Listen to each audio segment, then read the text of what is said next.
This is The Gorge. It's a podcast where my friend Sara and I gorge ourselves on overanalyzing a topic. The Gorge is brought to you by Patreon. That's patreon.com/thegorge, where for just $5 a month, you gain access to not one, but two bonus pieces of content. Podcasts? Bonus podcast content things. Everybody likes content. You get Takeout, a monthly commentary track where Ben and I watch other stuff and make fun of it. And that's Hell You're Walking Into, a podcast where mostly these days I just glue Ben's phone to his hand and make him play Fate Grand Order. I can't believe it worked. You will do these grinding missions. You have no choice but to farm for quartz, you fool. There is no story progression. Die. That's it. That's all Fate is. If you think that sounds like a good time, and personally I think it's a great time, you should head on over to patreon.com/thegorge. We appreciate literally everybody who contributes to this grand experiment of ours. And we are currently less than $100 away from another goal. Oh no. Which is The Bad Game, which is a monthly stream where Sara and I will dig through Steam or other means of finding just some rotted, festering garbage at the bottom of the bin, and we'll slap it onto a screen for you. Oh, really? I'm actually really sad that we're this close. I mean, I appreciate everyone, of course, but never in my wildest dreams did I think we would get anywhere near the Bad Game. So I was always like, that's somebody else's. That's Universe B Sarah's problem. No, I am now Universe B Sara. So that's cool. Turns out if you do something as a joke, you're still doing it. Technically, I still have to do this, so thank you. I love all of you. But also... Anyways. But that being said, Sara, what are we doing right now? Well, we were technically supposed to do this last week. And then I caught the plague. I legitimately had COVID for 2 weeks. So if it's like, hey, where did all the episodes go? That's where. I spent 2 weeks in bed and I couldn't talk, so instead of us doing any end of the year content like we normally do, we did nothing. And so now we are now doing the Gorgies, our horribly named end of the year roundup, wherein we distribute awards and talk about game of the year. And it truly is the worst name for an award you could possibly give. Oh, it's terrible. It's terrible. I love but it. Also, I can't think of it as anything else anymore. So, whoops. It is funny because like when all of this the big sickie was first going on, I was like, oh god, what if one of us does catch it? Like, what the hell are we gonna do? And then it's like. The answer is nothing. I guess we just won't do content for like an entire month, and then that's what happened. That's basically what happened. Oops. Oh well. Oops. Ben did a Hades stream, yeah. And that was it, because I literally did not leave my bed for 2 weeks. It was an incredible feel. By the time I crawled out of it, I was like a different person. I feel like I've emerged from a cocoon or something. a horrible plague-ridden cocoon. Oh God. Anyways, we should probably get on with this. We should. So our prestigious awards. So I take it you didn't do much for the month of December then. No, God, no. Okay. I played at the very beginning of my plague quarantine I don't know, ordeal, I suppose. I started Fallout 76. Which I think is probably a catalyst. Maybe. It might actually be what made me sick. Your body, noticed that you were playing Fallout 76, and it, pressed the panic button. Oh, God, shut it down. Shut it all down. Just rapidly slapping buttons to throw me into a 2-week coma in hopes of resetting my taste. It didn't work. I still really want to get back to it. Yeah, I started Fallout 76. It was on sale on PSN for $15. I actually bought it on Steam first, and then I realized that I could feel my body getting ill, and I thought it was just like a cold, and I was like, fuck this. If I'm gonna be sick, I'm gonna be stuck on my couch playing Fallout. So I refunded it on Steam and got it on PlayStation instead. I like it. And as it turns out, I really like Fallout 4. I don't know if you know that about me.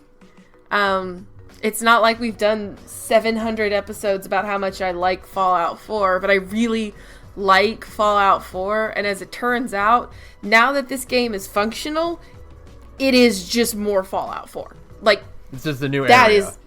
It's Fallout 4 in a new area with different, better monsters. That's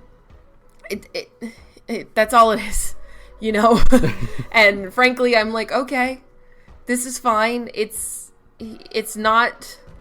I'm sure back when it first came out, it was way worse, but it didn't crash at all. I didn't even experience any major. The only big thing, and I think this is because it's an online game, is that it takes a second for whatever you're shooting at to realize that it's being shot at. Oh, it's just that hint of lag. There's just there's a little bit of lag, and frankly, that's fine because I'm not really playing this game for that. I'm playing this game to wander around and explore and look at pretty things and listen to 1950s music on the radio. And in that case, 76 is wildly successful. At one point I was playing it and I came over a hill and some old gospel sounding thing was playing on the radio, and I came over a hill and there was just this beautiful stretch of landscape, and I just literally just sat there and enjoyed the weather and listened to music, and I was like, oh right.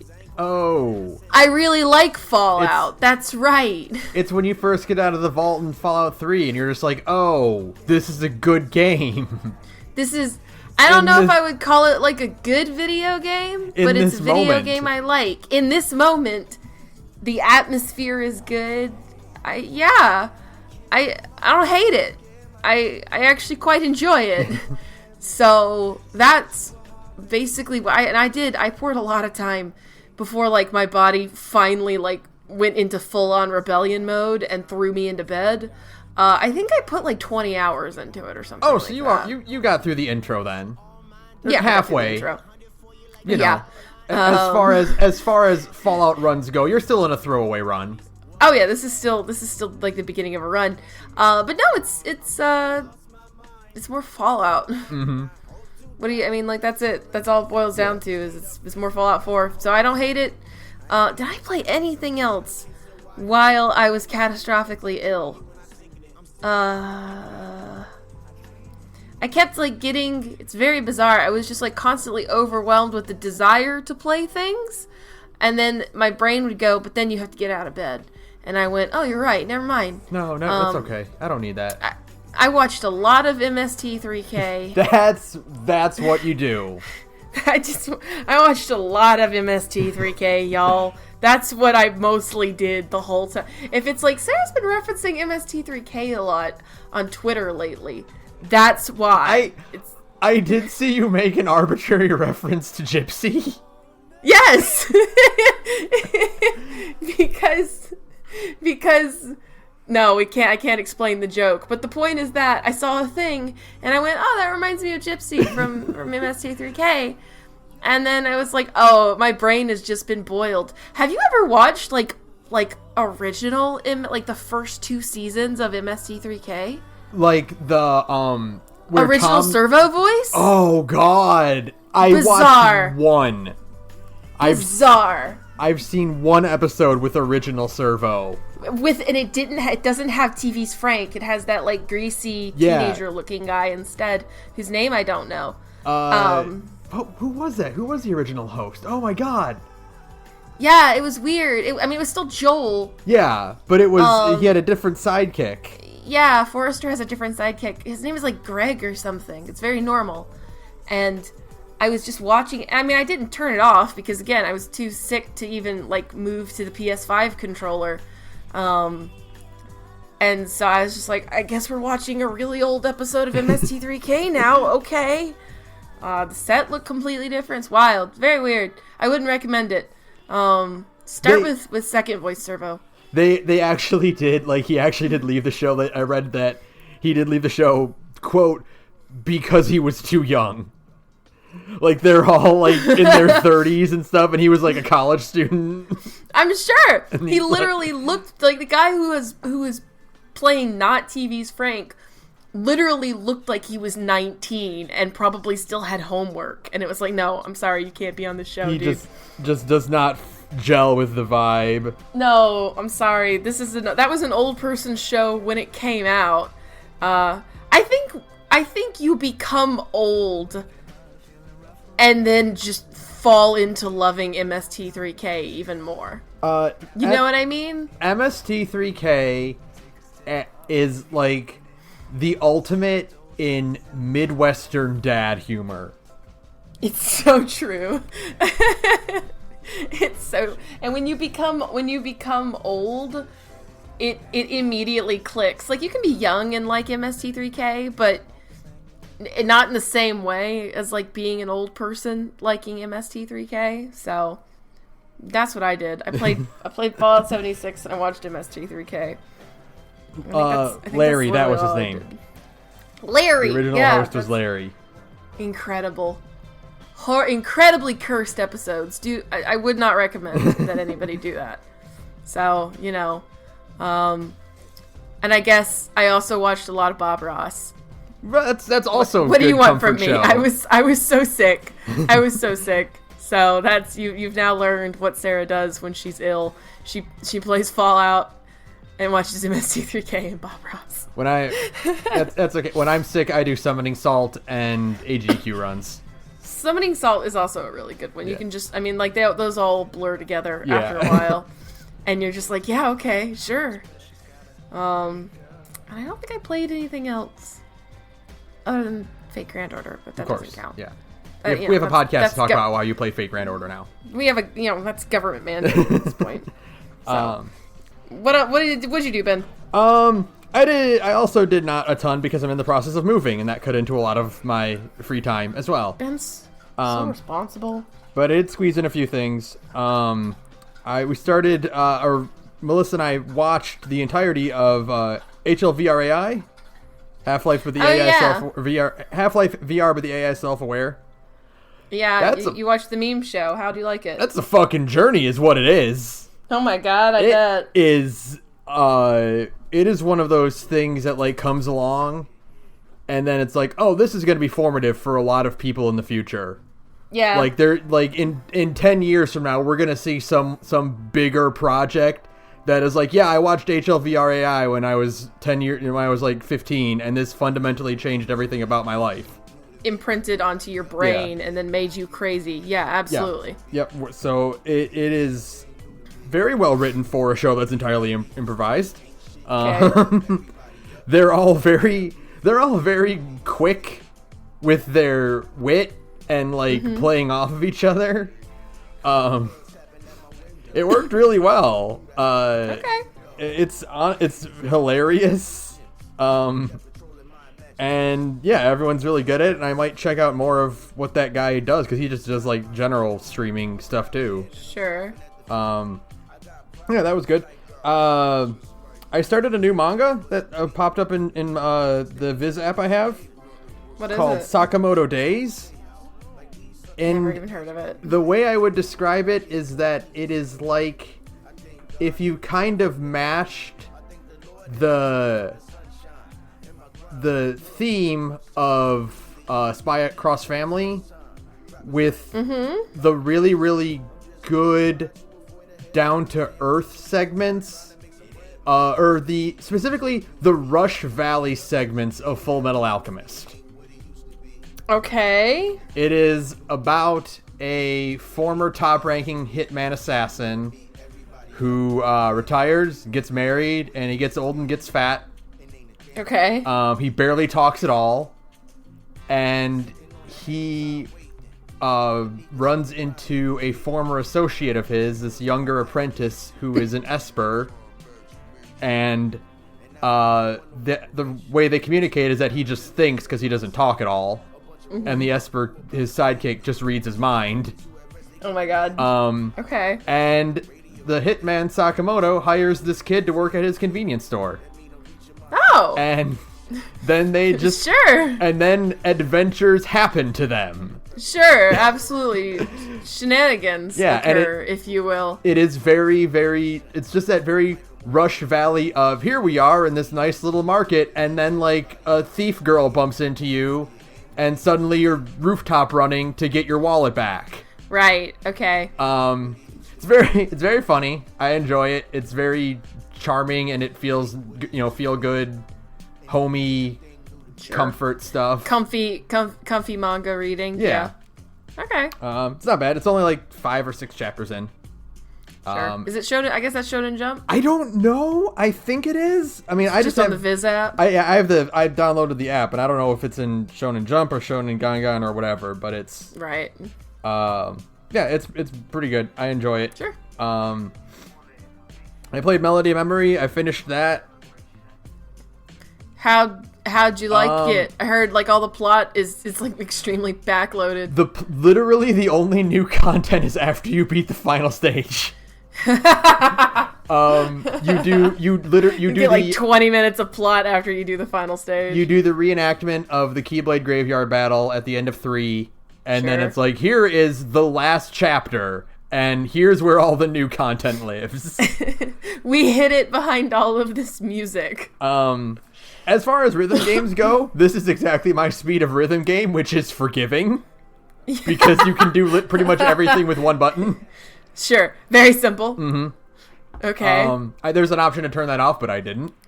I tried to match the buttons with the way they're supposed to be, but sometimes I would mess up and forget, but the note would still count anyway because I hit A button. Right.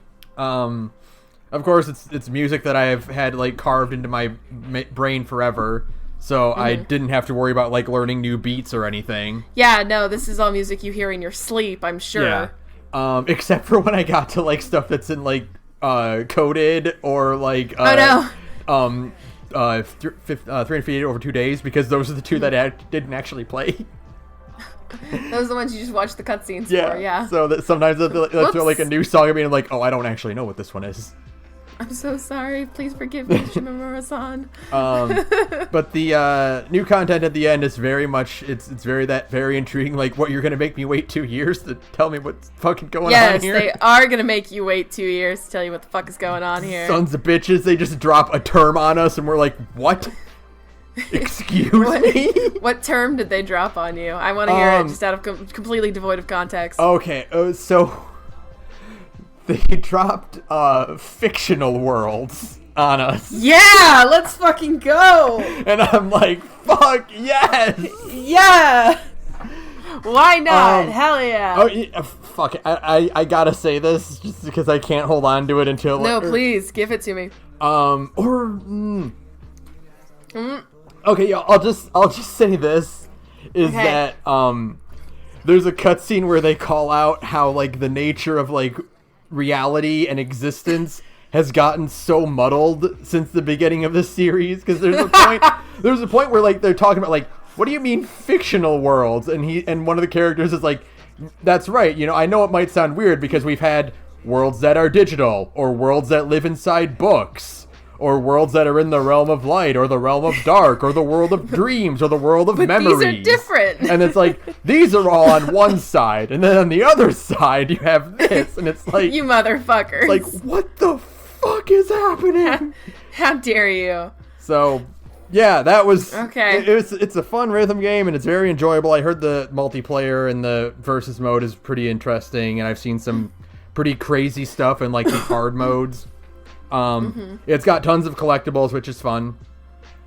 Okay. And then those last 20 minutes are like, oh fuck Fuck. And have fun waiting for 2.5 years, motherfucker.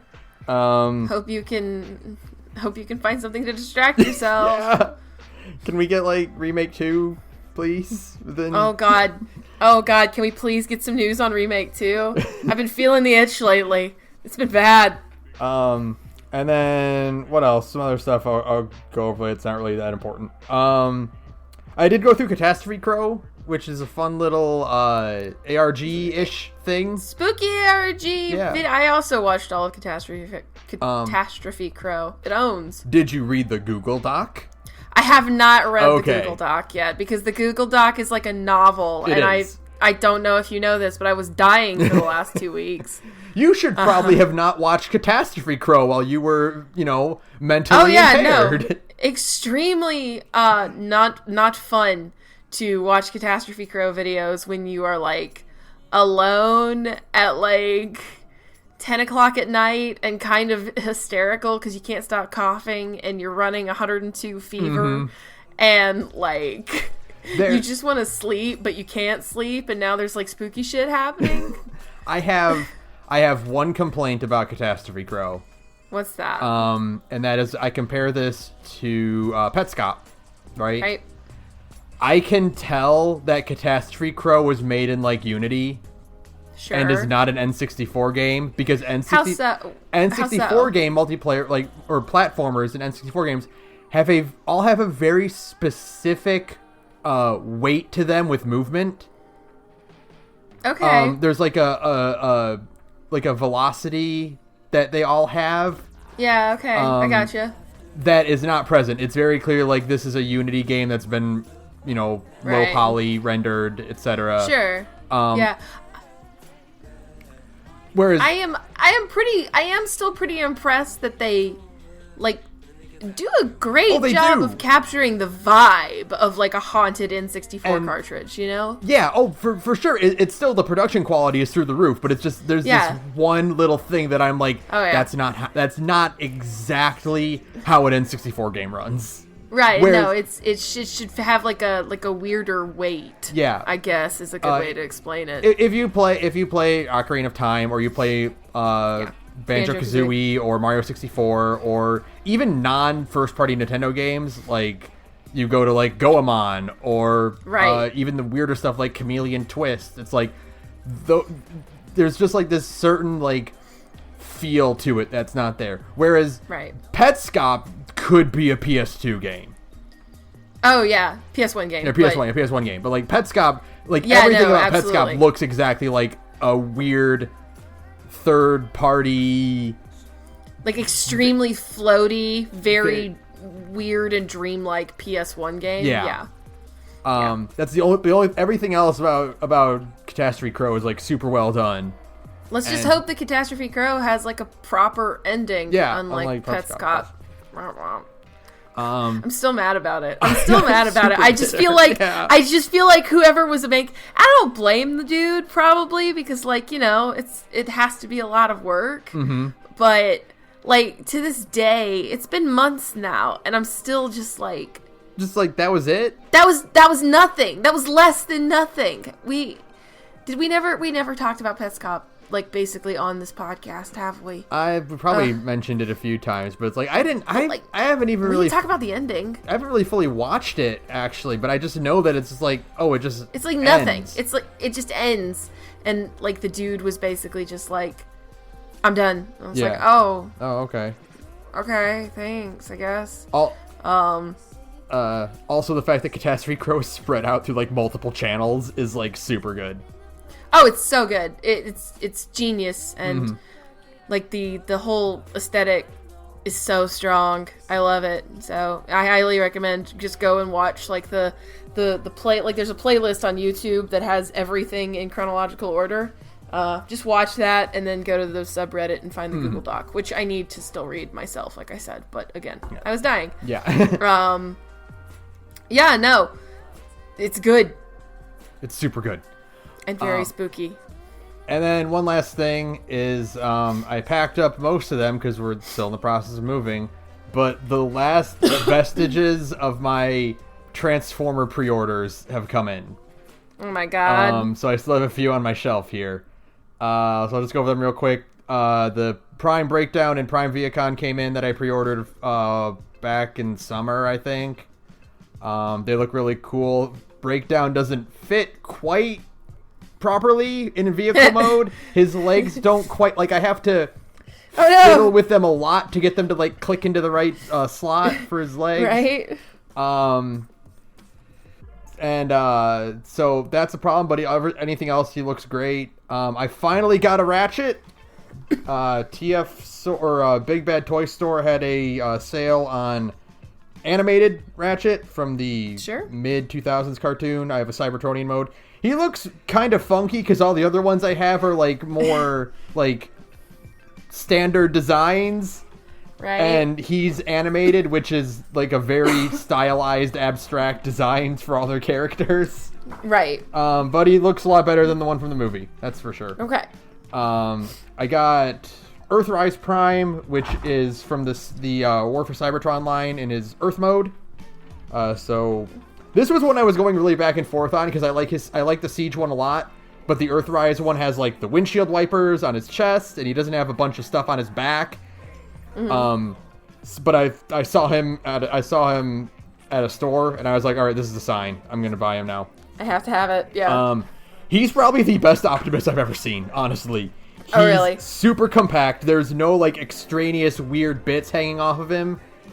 The only thing he has is his truck mode's front wheels like wrap around his lower back, but they're like flush against his back, so it actually looks really good. Mm-hmm. So I really like that. I really like him. He has he transforms really cool. Like you lift up his upper chest, and like all of his truck parts are folded inside of it. Oh, neat. So you like unfold everything, and it looks really cool. Okay. I also, speaking of folding things into things, I got Earthrise RC. She is probably the worst transformation out of everything I own. Oh no. She literally just folds up into her giant backpack. There's no robot like part of her that contributes to the transformation. You just fold up her knees and her arms, and you twist her head around, and you just shove all that crap in there, and she's a car. Oh man, all right. Well, you know, all be winners. On the plus side, because her entire backpack is held together with one pin, if you just take like one of those little like hammers and like tap that metal pin out, she's just a robot at that point, and she's just a really good looking robot design. Oh, okay. And then the car is just there. Okay. Like there's no crossover parts. You just have a car mode and a robot mode. Right. I got Studio Series Hot Rod 1945 mode, which is from the movie. I can't remember which one. I think Age of Extinction. It doesn't matter. No one cares about the Bay movies. But he's a World War II Jeep, and he's one of the few designs that actually looks good from the movies, I think. Okay. It looks really cool. And then I got Skids, which is one of the characters from More Than Meets the Eye. And it was very hard to find, but TF Source had him for like $20. So I finally managed to nab him. Sure. So that's it. They're all really cool. They're all good. And I have a few more coming, but they won't be here till like end of the month or so. Oh my gosh. That's wrong. The Gigawatt, the DeLorean, the Back to the Future DeLorean. Oh, okay. Is coming in 2 days. Oh my god, of course you bought that. Of course I got that. Of course you got that. I have a bigger Back to the Future mark than I am a Transformers mark. And it's just the incredible unification of two loves. Oh my god, absolutely. That's hilarious. But yeah, that's it. Everything else is cool on the way, so I'll talk about that when that comes in. Mini roundup complete. Yes, the pre-show of the awards show is over. Yay, we needed to get that out of our system so we could actually talk a little bit about things that aren't just this. Mm-hmm. So we could technically have 2 episodes in one episode. Yeah. You know, to make up for my dying. All right. So yeah, we did it. We survived barely. Survived 2020. This was a year that we thought would be really good for games, and then kind of ended up being pretty good, but not, like, exceptional. It was... It's no 2017. No, it definitely is not. It's not 2017. No 2019, actually. Yeah, we got some pretty dang good game. Like, there's 2 video games this year that, like, knocked my fucking socks off. And so, like, that alone kind of made it worth it, even though, like, for the rest of the year, I was just kind of like, well, that's good, but it's nothing, like, amazing. Yeah. So, yeah, we're gonna go through these. We're not doing nominees this year. We're just doing cool, specialized awards. Yeah. Everybody gets to take home a cool, fun award. We will send the notification of these awards to the DMs of the creators on Twitter. We will let them know. I'm going to personally send this to fucking Tetsuya Nomura on Twitter. If he even has a Twitter. Does he have a Twitter? Does Nomura have a Twitter? I think he does. Somewhere. Sure, I thought you would know that. I don't. He has it all in Japanese. I don't follow it. That doesn't matter. I follow a ton of just, like, Japanese exclusive accounts, and I just rely heavily on that translate button on Twitter, just even though sometimes it fucks it up. It's like, oh, this is worthless for me. I'll follow the Square Enix account. Yeah, I guess that makes sense. But then you're not following Yoko Taro, and everybody should be following Yoko Taro. Oh, I'm following Yoko Taro. But that's a smarter principle than anything else. Yeah, that makes sense. And Kamiya, who exclusively tweets in Japanese, and fuck you if you dare to tweet at him in anything else. All right, so let's get this show on the road. Do you want to go first? Okay, I will go first. Our first award for the evening is the Gold Orb Award for the best thing to happen to Devil May Cry this year. And we are granting this prestigious award to Rise of the Teenage Mutant Ninja Turtles. Which is basically like the ideal Devil May Cry anime, because we ain't getting that show from Netflix, y'all. Netflix has decided that Resident Evil and Dragon's Dogma are more important. Dragon's Dogma! Now, in a way, Nickelodeon has stepped up, and okay, so they made a few strange decisions for their interpretation of Devil May Cry. Sure. Like turning Sparta into a funny rat man. And making... And they're all brothers? Yeah, and making Dante, Virgil, Nero, and V brothers instead of, like, a father, uncle, etc. relationship. Making them... Whatever the fuck V is. Yeah, brothers, and then half turtles instead of half demons. It's weird choices. Strange choices, but... But it works. It all works. It's fine. It all gels together perfectly fine. There's plenty of action, and everybody arguing all of the time, and that's Devil May Cry as far as I'm concerned. There's pizza. There's pizza. There's monsters. Cool car. There's a big van. They make fun of all of their enemies before fighting them. Yeah, no, see, it's perfect. It's just a Devil May Cry. Somebody's got a katana that can teleport, that can make you teleport. So, as far as I'm concerned, that's Devil May Cry. So I'm glad at least somebody made a Devil May Cry anime, except for the part where it also got canned. Yeah, it did actually get canceled, and then... So, we're never gonna get that Devil May Cry anime. It's never happening. If the movie comes out before we get a trailer for the Devil May Cry anime. I got bad news for you, bro. That's exactly what's going to happen. That movie isn't coming out until like summer of this year, and we're going to get the movie before we even see a piece of fucking concept art because it doesn't exist. Like, they're not making it. Like, it's just not happening. He just bought that coat because he wanted to. He bought that coat because he wanted to, Like, we should have known when fucking, what's-his-face wasn't wearing the right kind of amulet in his little shitty Photoshop together, like, promo picture that he put on Twitter when he was using the DMC amulet. Yeah. That should have been a hint, y'all. But we were all too excited, which, like, that's cool. I was also really excited, but that should have tipped us all off that, I had a feeling they got that thing as like a bargain bin.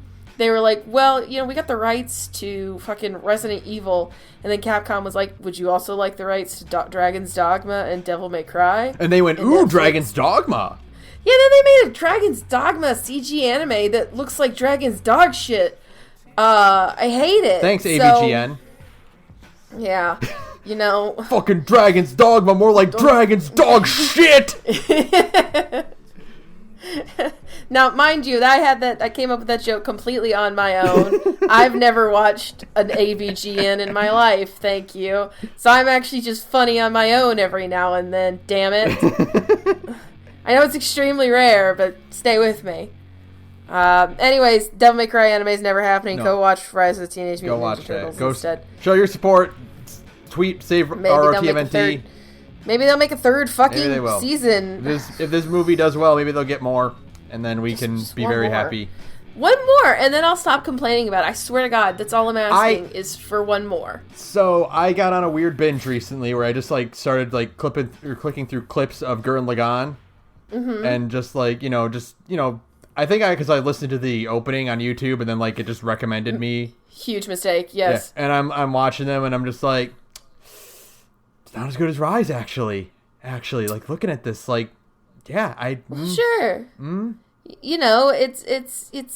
It's super. I love it when Rise is super obvious about its influences. There's a fucking part where at the final battle where Shredder's hand turns into a drill. Yeah, no, it's super incredibly shockingly obvious sometimes. It's oh, okay. He just fucking looks like Lazenkan. They literally, one of the fucking concept artists drew Shredder and called it Shredzengan. It's not even subtle. It's not subtle in the fucking least, y'all. So please go watch that, because it's the only way you're gonna get any kind of high octane animated fight show fix. Because again, the Devil May Cry anime is not happening ever. I've officially moved past the point where I'm let Ufotable animate everything, and I'm let Flying Bark animate everything. I agree. I watched that fucking Lego show fight that was floating around on Twitter, and it was this is a show for... Why didn't you get Sean Schemmel for this? This is... Okay. I'm on board with it, but also this is a lot of effort for a Lego TV show. Why is their son Wukong voiced by Sean Schemmel more stylized and more intriguing than Goku? I don't know, because at this point I got a feeling Sean Schemmel or however the fuck you say his name is almost certainly just phoning it in. I wouldn't blame him either. That's an easy paycheck. He's got to be 50, right?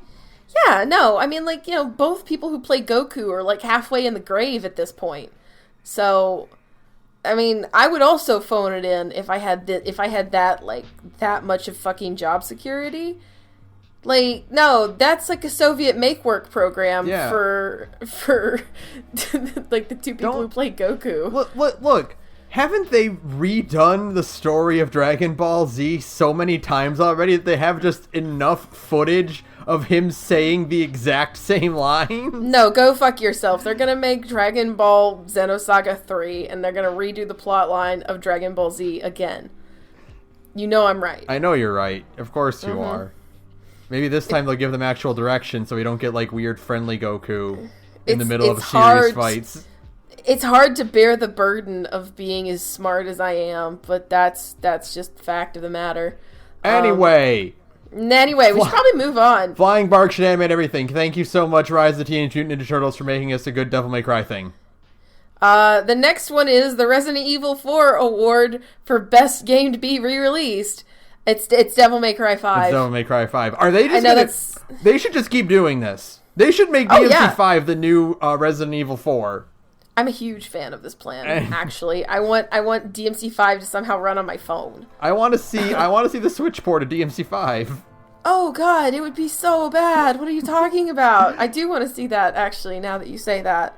I too want to see Devil May Cry. You know how it's no, you're a narc if you run DMC 5 in any mode other than the 60 frames per second mode on PS5? Yeah.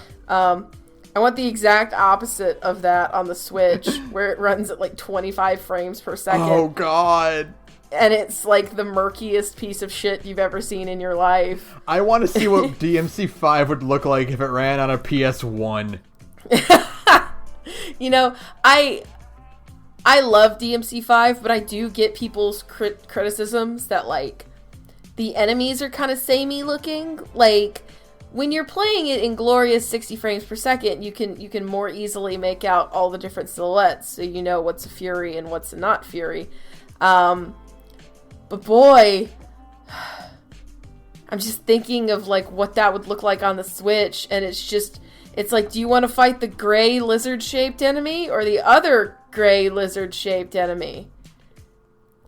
What do you mean you can't tell what they look like? They would just need to demake it into a PS2 game. I actually would... I would love to see a DMC5 demake that gave it fixed camera angles like DMC1. Give me DMC 3.5.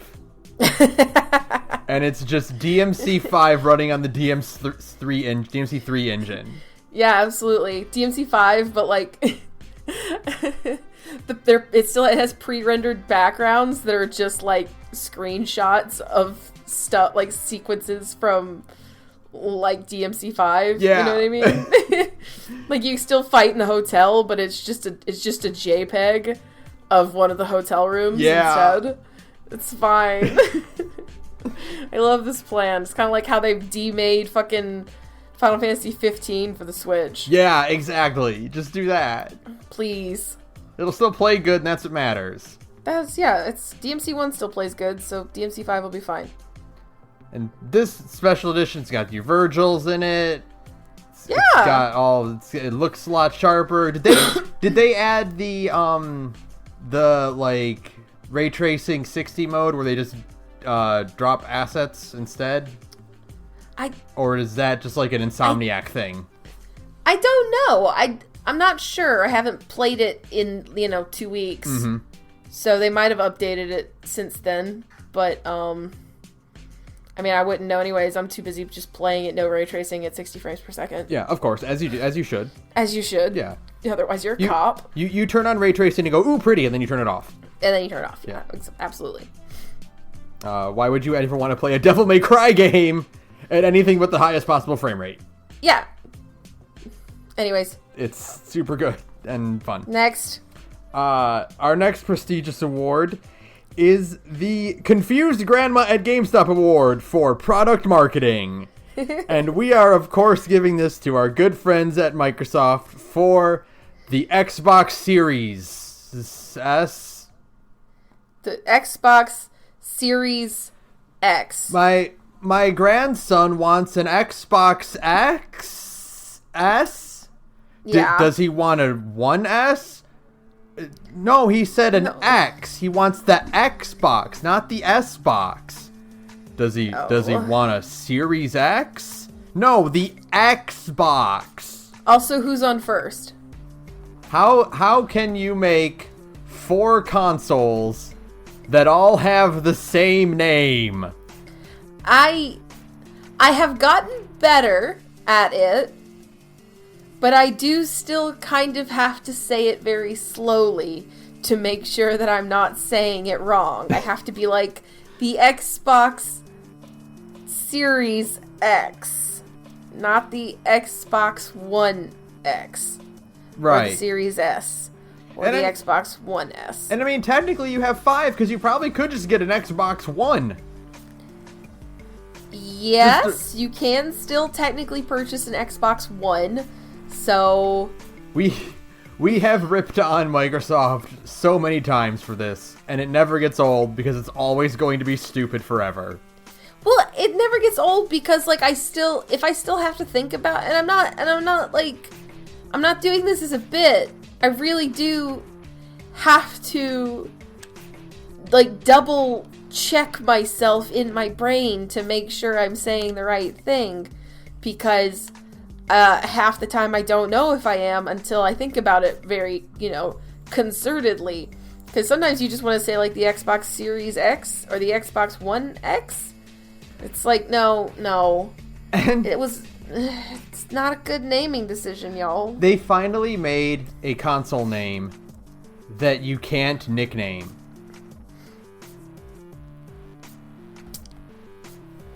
Because you can't be like PS5, right? Mm-hmm. You can't be like that.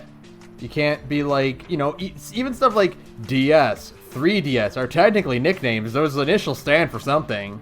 Right. You can't be like Xbox 360 is just the 360 or Xbone, right?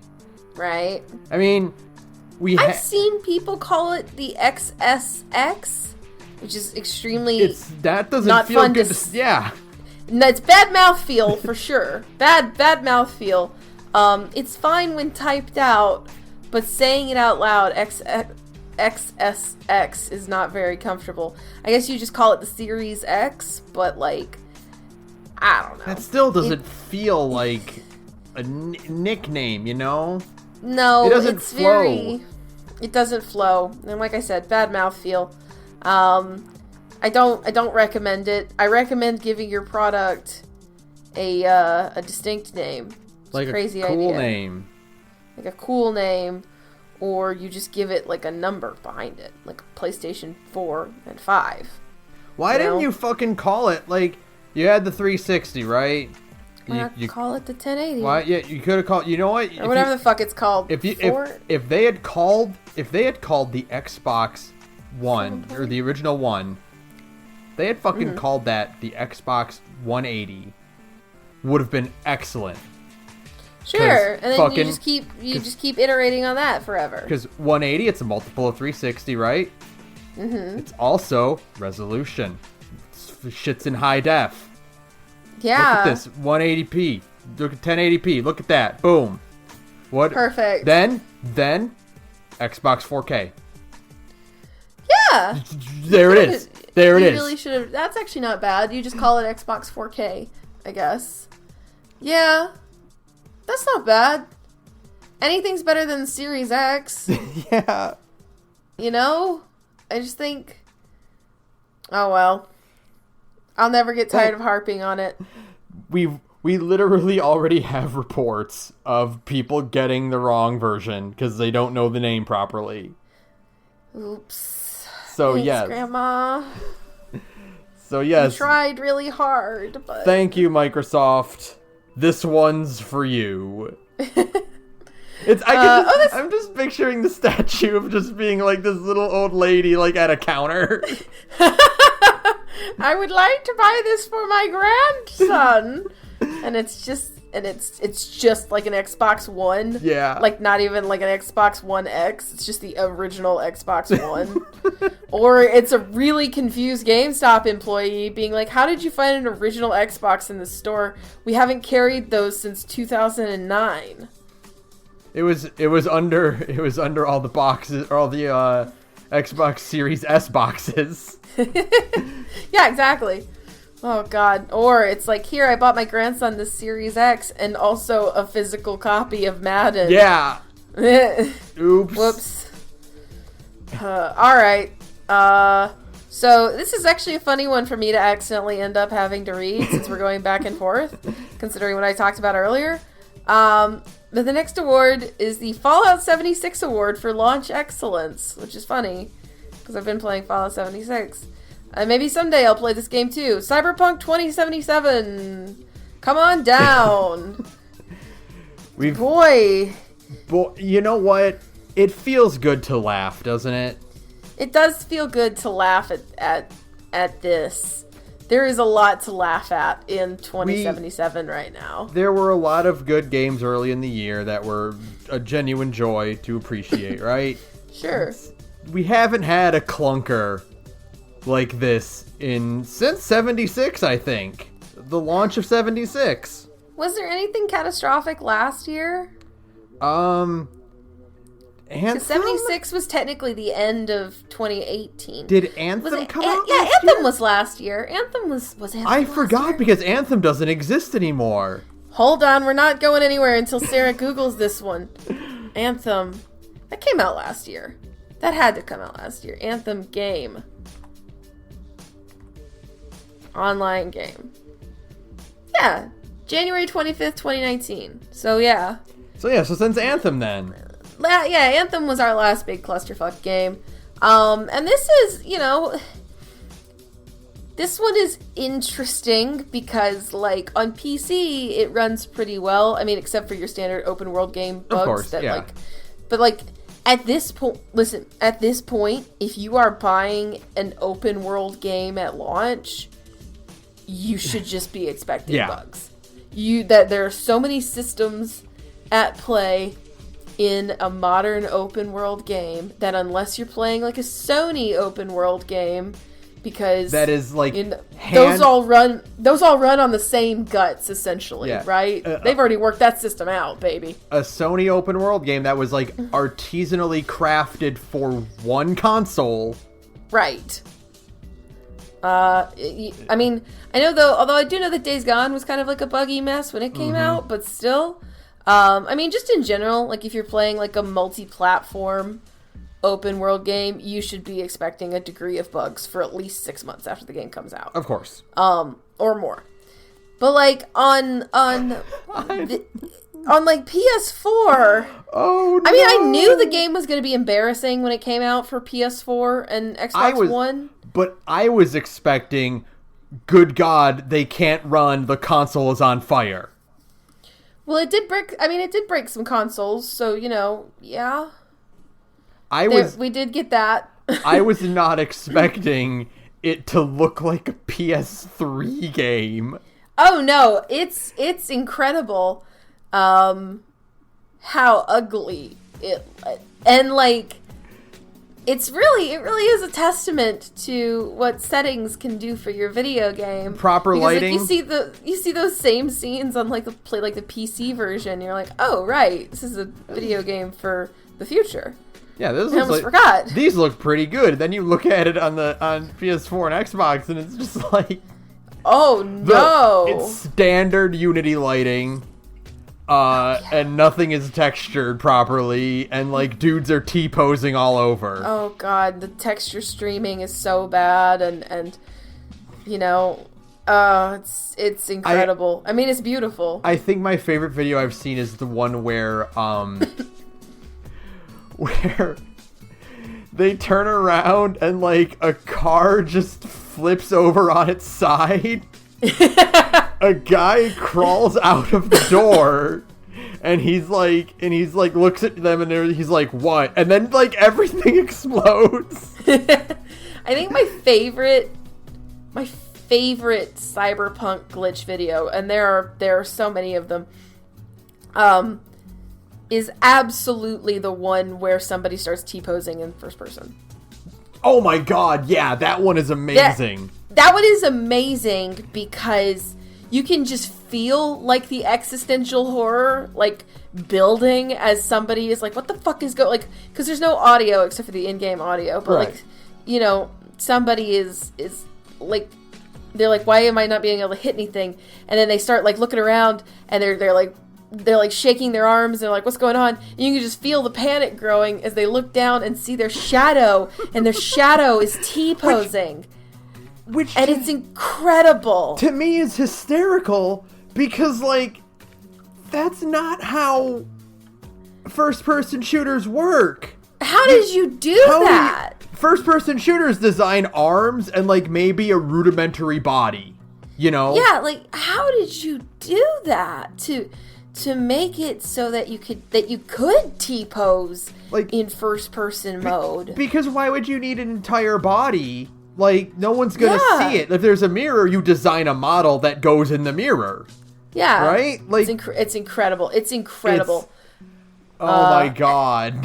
It's art. It's kind of like when Flight Sim came out and everything was all fucked up. It was like, no, leave it that way. I'm actually enjoying it way more now that it's broken. It's the same thing with Cyberpunk 2077, where I'm like, no, I'm enjoying this so much more because it's broken. You get guys who are like T-posing on motorcycles with their dicks out because their pants don't come up with them. Yeah, no.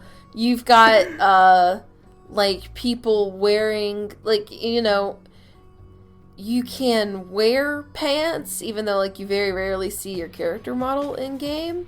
But, like, you can go to the little customer character, the character customization screen, and, like, your dick is just clipping through your pants. It's just flopping around. And it's like, oh, cool. That's great. Yeah. Excellent. I think my favorite thing is just the fact that, like, everything despawns when you're not looking at it. Oh, yeah. Like, you fire a gun and a crowd runs away, but if you turn around and turn back, they're just gone. Sure, absolutely. And I love that because, like, you know, that idea of, like, streaming information, most AAA games do that to some degree. Like, Horizon does it, like, really hardcore to make that game, like, functional on a PS4. But it's clearly, like, they just fucked up a setting somewhere where, because it's like, no, if you look away, things stop working. Yeah. And it's like... In Horizon, when you look away, they stop existing. When you turn back, they reappear. They exist again. Exactly. They come back. That's the important part. You did step 1 correctly. You need to also make sure step 2 works. Did you see the clip where they have the kazoo version of the Jurassic Park theme? Yes. And they're just walking through, like, a crowd of, like, these malformed hunchbacks because no one's model is loading properly.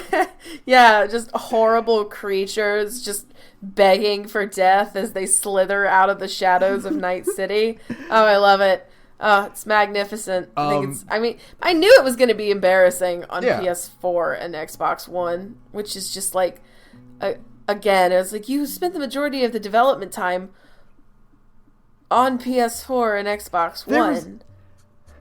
There was a point where I was like, okay, fine. It looks good on PC. It looks terrible on PS4 and Xbox One. We expect that. So, sure. How come I haven't seen any clips of, like, the PS5 or Xbox Series X versions? They didn't make them? No, they didn't make them. They're not out yet. I forgot that they weren't doing that. They didn't. They're not out yet. They're coming out later. So, like, and apparently, like, it runs okay-ish if you're playing, like, the PS4 version on PS5. And, you know, same goes for the Xbox. Mm-hmm. But it's not the same as, like, the PC version. And it's like, to a degree, I'm kind of like, well, what did you expect? Like, CDPR is primarily a PC company. Like, everything they have made since the beginning of time was always intended for, like, PC first and then everything else later. Like, you know, fucking The Witcher 3. I think The Witcher 3 was a simultaneous launch. Or if it wasn't, it was like 6 months later. But, like, that was the first time. And The Witcher 3 was also kind of busted when it came out. But, like, CDPR has always been a fucking PC company. And to me, it's like, to me, all I can think is you should have just put the PC version. Just build the game intended for PC now. You know, and so that way you don't have to take out the fucking wall running, which I'm still mad about. Why? One of the whole reasons I was like, ooh, this game looks tight, is because it's got wall running, and everybody likes wall running. I remember the moment where I was like, we were watching that, I think it was like E3 2 years ago. Yeah, 2017 or 2018. They were like, here's this big long display of Cyberpunk, and here's our mission. You know, you're going through whatever, you're shooting some guys. I'm like, okay, that looks cool, looks really good. You have some augments and stuff. Then they're like, yeah. Then we're gonna turn on the augments. Yeah, the late game augments. Yeah, and then, like, fucking arm blades and double jumps and wall runs start coming out, and I'm like, fuck yes, this is the game I want. And then it turns out they took all that shit out. No, it's gone. It's not real. It's fucking BioShock Infinite. BioShock Infinite. Yeah. Yep. Yeah, it's the same thing where it's just like, wow, you guys did not have a handle on the scope. And it's like, if you had just put this game out for fucking PC this year, and then, like, that meant you could keep the wall running and all that cool shit, you know? And then be like, sorry, we're doing console versions a year from now. You know, we'll put, you know. Yeah. Then that's fine. Cool. Do that. You would still make a ton of money, you know? Like, trying to get this fucking thing compliant on 5 different SKUs was insane. Like, at some point you needed to just bite the bullet and be like, we're not doing PS4 versions. Sorry. You know, we're not going to do an Xbox One version. it's we're only doing next gen and PC. Like, that's it, because otherwise this game just isn't gonna work.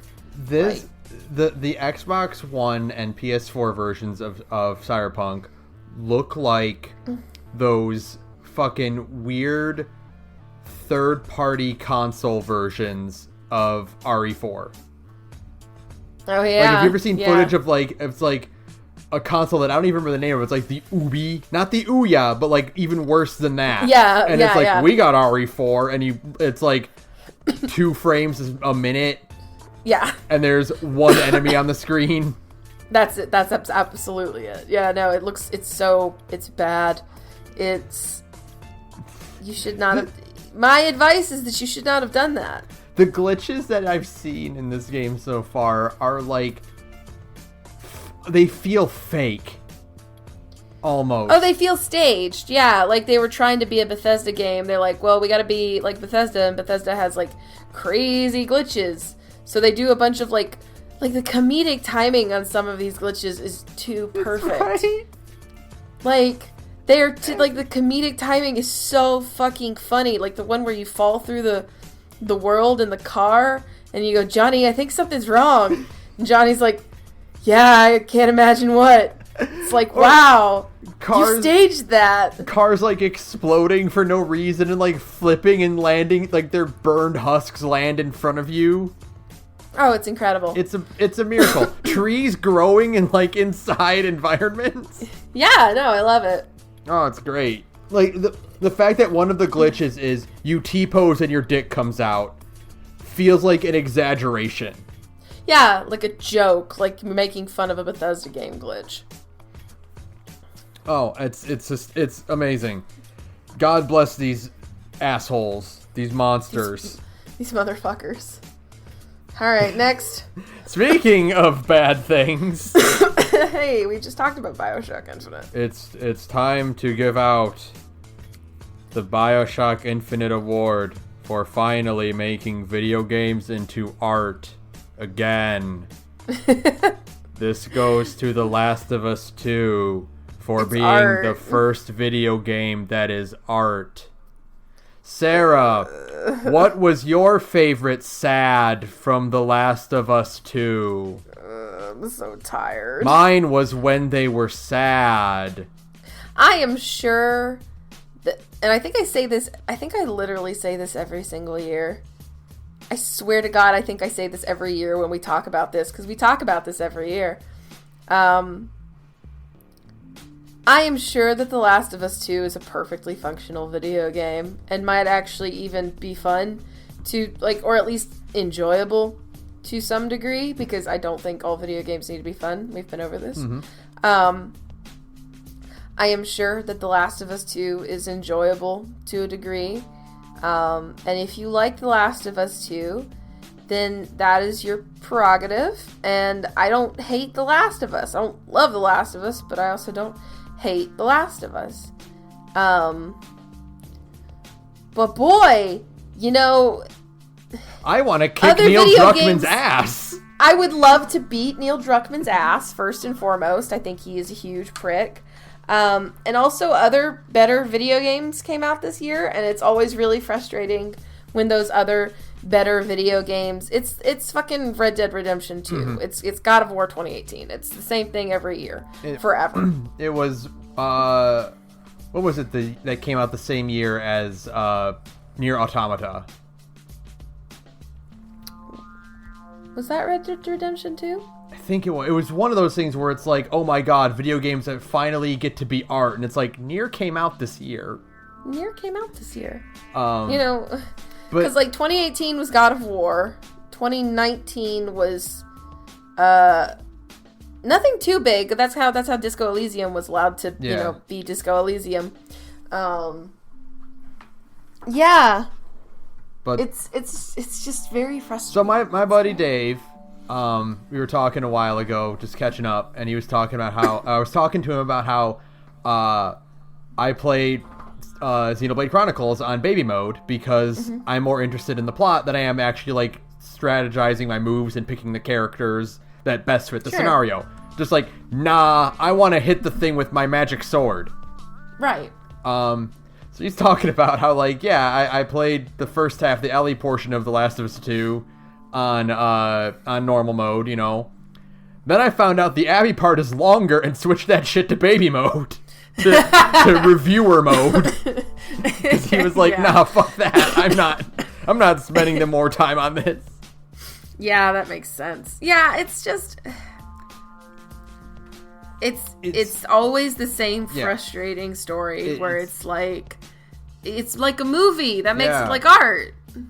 You know, we've probably spent so much time talking about this exact... It's just this thing that burns us every single time it happens. Makes me so mad every single year. And you think I'd get used to it. But I am Charlie Brown with a football. Every single time I get mad about it. It's not even that we fall for it. It's that it just overtakes the news cycle for a while. Sure, absolutely. It delegitimizes, like, the actual stuff that, like, interacts with the genre and the environment that it exists in. Yeah, you know? it's just that same frustrating of, like, well, we made it more like a movie, so that which is the makes real, it really. That's the real form of art, right? You can't tell a story in a beep boop video game. All video games is save the princess, except The Last of Us 2 came out. Sarah, it's like The Godfather. The cycle of violence, it needs to end. Do you see the horrors of the cycle of violence? Yeah, you made me do this violence in order to progress the plot. There has never been a video game in existence that has handled the mature topic of the cycle of violence as No More Heroes 2 hovers behind my head. Or even just like, like, fucking Spec Ops The Line came out in 2011. And it's like, it did the same... Like, the difference between, like, The Last of Us 2 and Spec Ops The Line was that, like, when Spec Ops did it, it was kind of new. And it tricked you. It tricked you.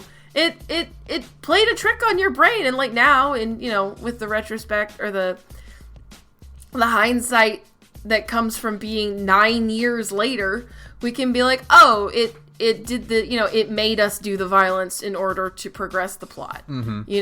It's not that revolutionary. But in 2011, that was like a big thing. It was like, hey, this is dumb. It's a dumb shooty game, but we're gonna trick you and talk about like doing violence and does that make you like, are you enjoying doing this? And I was like, in 2011, that was a big deal. Nobody was expecting that. It's been 9 years, and AAA games are still doing this shit. It's like, can we do something different? Right? Can we talk about a different thing? Anything? See, and it would have, and I was thinking about this a little bit. You know how you would have made this, like, an actual thing that, like, engages with the medium? Mm-hmm. Last of Us 2 should have been fucking miserable to play. It should have played like shit. It should have played like dog shit. But, like, it's all very... I literally watched Tim Rogers' video on The Last of Us Part 1, like, last night, which is funny. That video is, like, 3.5 hours long, and I highly recommend you watch every video that Tim Rogers has made, by the way. But he talks about how The Last of Us is a great game by default. Mm-hmm. Kind of like how I always talk about, like, sure, Marvel movies are good. Because Marvel movies don't really have a choice but to be anything but good. It's... When you have that much money and you have that much, like, just regular old talent behind it. Sure. You're gonna get something that's competently made. Yeah, absolutely. It's gonna be a good video game because, like... It kind of has to be good. No one ever rags on Marvel movies because the actors are bad or the CGI looks like dumb and unfinished, right? Right, yeah. Even the plot is like, no one's gonna like say like, oh, that script is so laughably bad. Yeah, it's all completely generic, well constructed, movie. Yeah. And the same thing goes for, like, both of the Last of Us games. And I enjoyed The Last of Us 1. It's like, it's good by default is the best way to phrase it. And it's the same thing with, with The Last of Us 2. If you wanted to go, like, really hog wild, like, yeah, you would make it miserable to play, like Silent Hill 2. Yeah.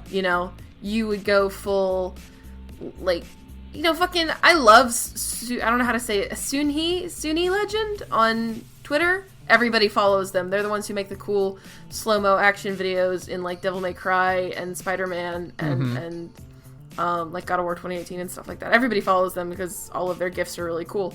But they basically did, like, a combo video for The Last of Us 2. The Last of Us Mad.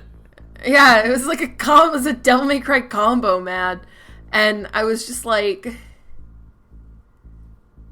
I thought this was supposed to be, I mean, like, what is this game? Like, what are you saying with your mechanics? Mm-hmm. And the answer is, like, well, violence is bad, and the cycle of revenge is bad. And it's like, well, okay, well, you could have used your video game, your interactive medium, to say that. But I guess making it, like, a perfectly competently made exploring adventure game also works. But it's art. Yeah. But look. I mean, she cried. Yeah. It's like, we do this argument every year. We do, and it's we have this conversation literally every year, and it always sucks. And eventually, I will probably at some point play The Last of Us 2, the way I eventually at some point played The Last of Us, and I probably won't hate it, but I also probably won't be terribly impressed by it. The same way I was not terribly impressed by The Last of Us. I just enjoyed The Last of Us. Mm-hmm. Yeah. To me, it just kind of feels like you made like a really good looking video game, and you grinded a lot of people under your heel to make this really good looking video game, and you're gonna use the good old fashioned. Well, it's woke, so you can't say anything about it. Yeah, and it's like, oh, okay. I would like for us to learn our lesson at some point as like an industry, but we're not going to, not for a long time, probably not ever. Also they're cowards because they turn their characters into memes. Yeah, like they're not even going to commit to, like, telling a prestigious story, in that way. It's all horseshit. I hate this conversation. Yeah. We have it every year. I hate it. Next, let's move on. You're next. You're up next. Oh, am I next? Yep. The Nintendo Award for ruining all of your built-up good reputation technically goes to Nintendo because they really did a lot this year. But it also goes to Mike Z because they ruined fucking everything. The thing is, I'll probably buy more Nintendo games. Sure. Because, like, I probably won't buy as many now. But, like, I'll still do that. But no one is ever in the world going to work with Mike Z ever again. God willing, if there's any justice in the world, no one is going to work with Mike Z. Yeah. The consequence of building up an online persona like this and being a good reputation like this in a community that's as tightly knit as the FGC is that he can never come back. Because everyone's gonna go, hey, isn't that Mike Z? Isn't that fucker that did all that shit? Yeah, that motherfucker, who ruined all of Indivisible's DLC that was already done and fucked up Skullgirls and everything else. That fucker? Yeah, I guess that's true. You can't really ever make a video game with Mike Z again because everybody will go, hey, isn't that asshole? Like, I think about other weedy bastards who try to sneak away and continue doing their thing. Nick Robinson. Which, that one I can forgive because people just probably don't know who he is. Yeah. Because he doesn't have, like, that strong of a persona besides being Griffin McElroy's sidekick in a few videos. He's that Polygon motherfucker, Yeah. and only a handful of people know who that Polygon motherfucker is. But Mike Z is about as close as you can get to like a household name in the FGC. Yeah, exactly. So no, unless you're just gonna go off and make like a completely different video game, which like fucking maybe, I don't know. Yeah. But he can't use that name anymore. He's gotta like fucking change his whole name. Right, and then the whole point is that like, you know, sometimes you collaborate with certain creators because you get the recognition of their name. But you can't do that with Mike Z, so Nope. I would hope that means that nobody is ever going to want to work with him ever again, because he only brings bad mojo. That being said, I also don't know how much I believe in people learning their lesson. But I do hope this one sticks. I hope this motherfucker stays gone forever, and I hope the company that spawned out of the remains of you know, Lab Zero get to like be successful and make a good video game. Yeah, and make a lot of money. I'm looking forward to whatever they put out, because that team is just an incredible. Yeah, absolutely. They did incredible work about and like listening to what fans actually want in their games and like incorporating that stuff into it. The quality of life additions is phenomenal. The art style they have is incredible, and I want to see those people succeed. They deserve it. But not Mike Z. No, Fuck not Mike Z. Next, God, you. How do you fall down the stairs that many fucking times? How do you deliberately fall down the stairs that many times in like the span of a month? You have to try. You have to try to fuck up that hard. Like, one fuck up is like, and then like you just keep going. I suppose it's the old fashioned cock up cascade, but like in real life.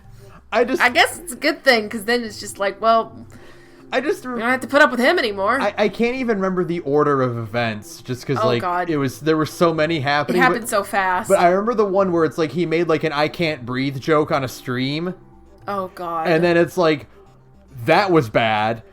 But it was almost like, okay, he was probably really nervous and he is not used to like improvising.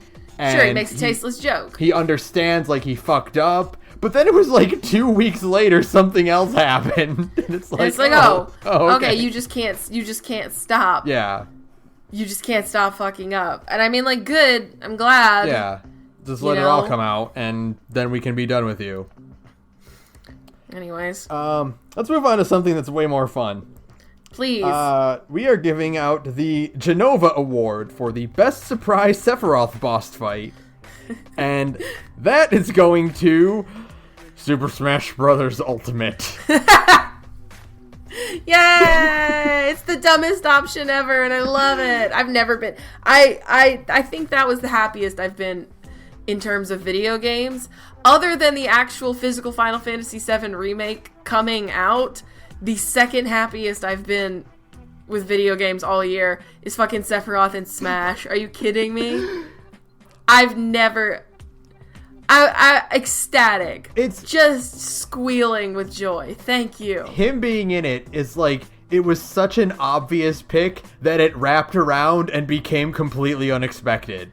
Completely insane. Nobody was actively nobody was asking for Sephiroth and Smash, because that's like a meme pick. That's like saying you want Goku in Smash. It's like even before Cloud got in Smash 4, like back in Brawl, it's like, what if Cloud and Sephiroth got to be in it? And you say that like on your funny GameFAQs forums.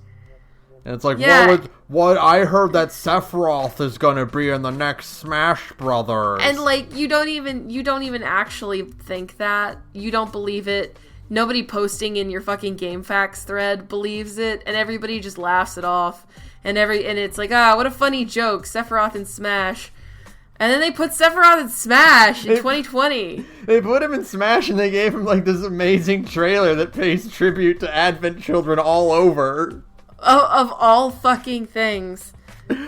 Masahiro Sakurai was like, yeah, I really like Advent Children. It's my fucking... It's like... That's my favorite trailer so far. Even more than Banjo-Kazooie, even more than Joker.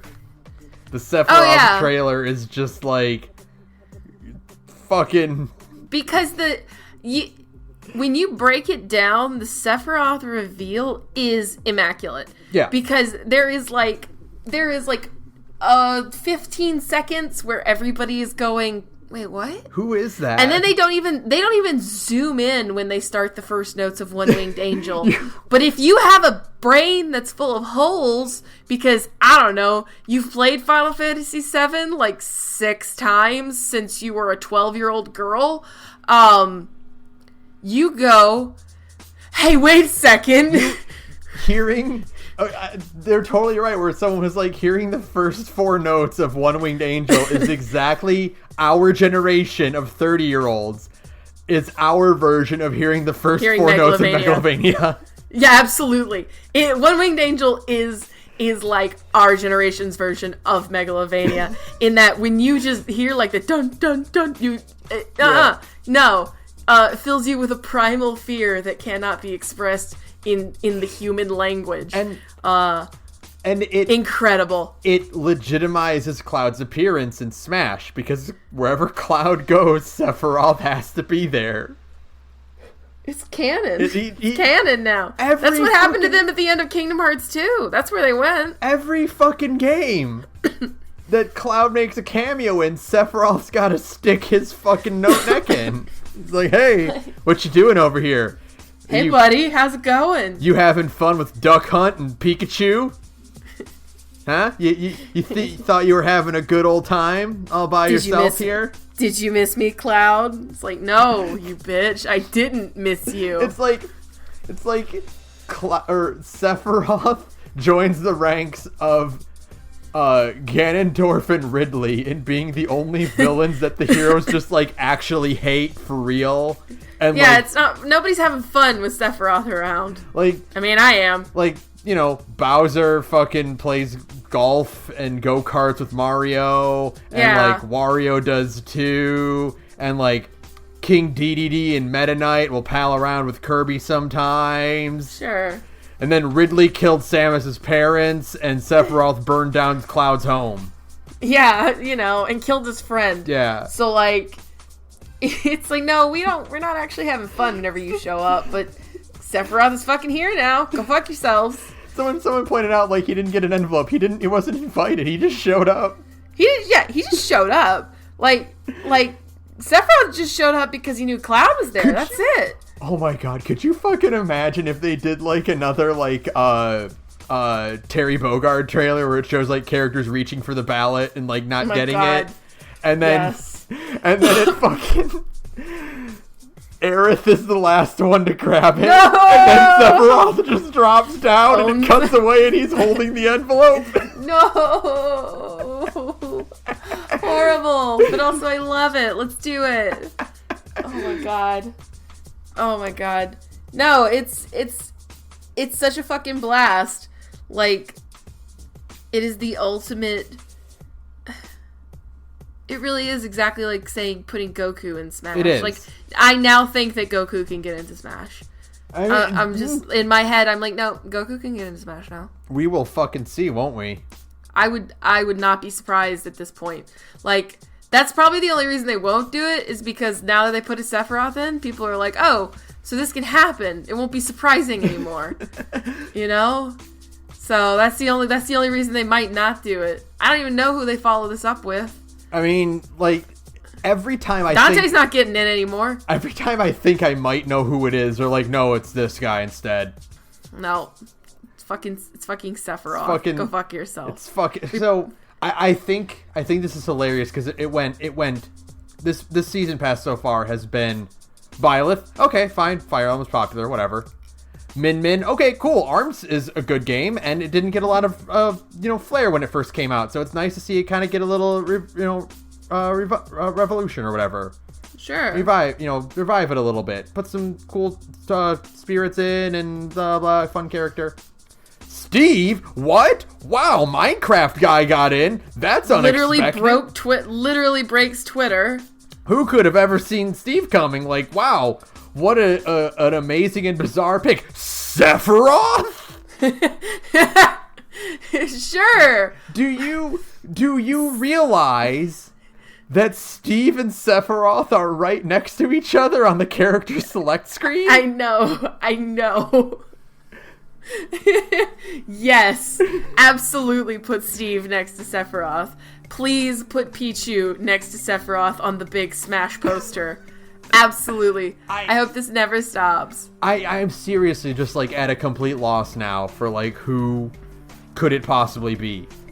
At this point, I think it's just like go as crazy as you can think.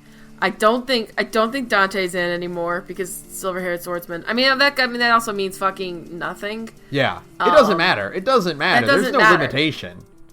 But I don't know. I don't know who could possibly get in. Like, I can't even wrap my head around. The next one will be a completely generic choice. That's what I'm gonna say. The next one is just gonna be some Nintendo fucking character. It's gonna be It's gonna be like Waluigi. Breath of the Wild Zelda. Oh yeah. Okay, there you go. That. Perfectly generic choice that like would make nobody happy. It's gonna be short hair Zelda from Breath of the Wild 2. Sure, that works perfectly. There you go. We did it. Yeah, this one was just like, this is one of the best fucking... And then, because he gets the award, Sakurai's just like, oh yeah, you can get him like a week early if you just beat him in this boss fight. Yeah. It's like, oh, we snuck in a fucking Sephiroth boss fight into Smash Ultimate. Have fun. You can put it on hard mode if you want, suckers. It's great. You just beat him, and then you get him, and you get a stage, and he's got 13 tracks now. Final Fantasy has 13 tracks. Thank fucking God. And boy, that remix of Aerith seems fucking amazing, isn't it? All of the theme remixes kick ass. That Cosmo Canyon remix by Yoko Shimomura yeah, it's really good, turns out. Oh yeah, that's right. Shimomura is a really good composer. Who knew? Who could have ever predicted that? They just put a whole video game out about playing her music. Who could have predicted? And then fucking Okabe from Nier Automata got to do a track as well.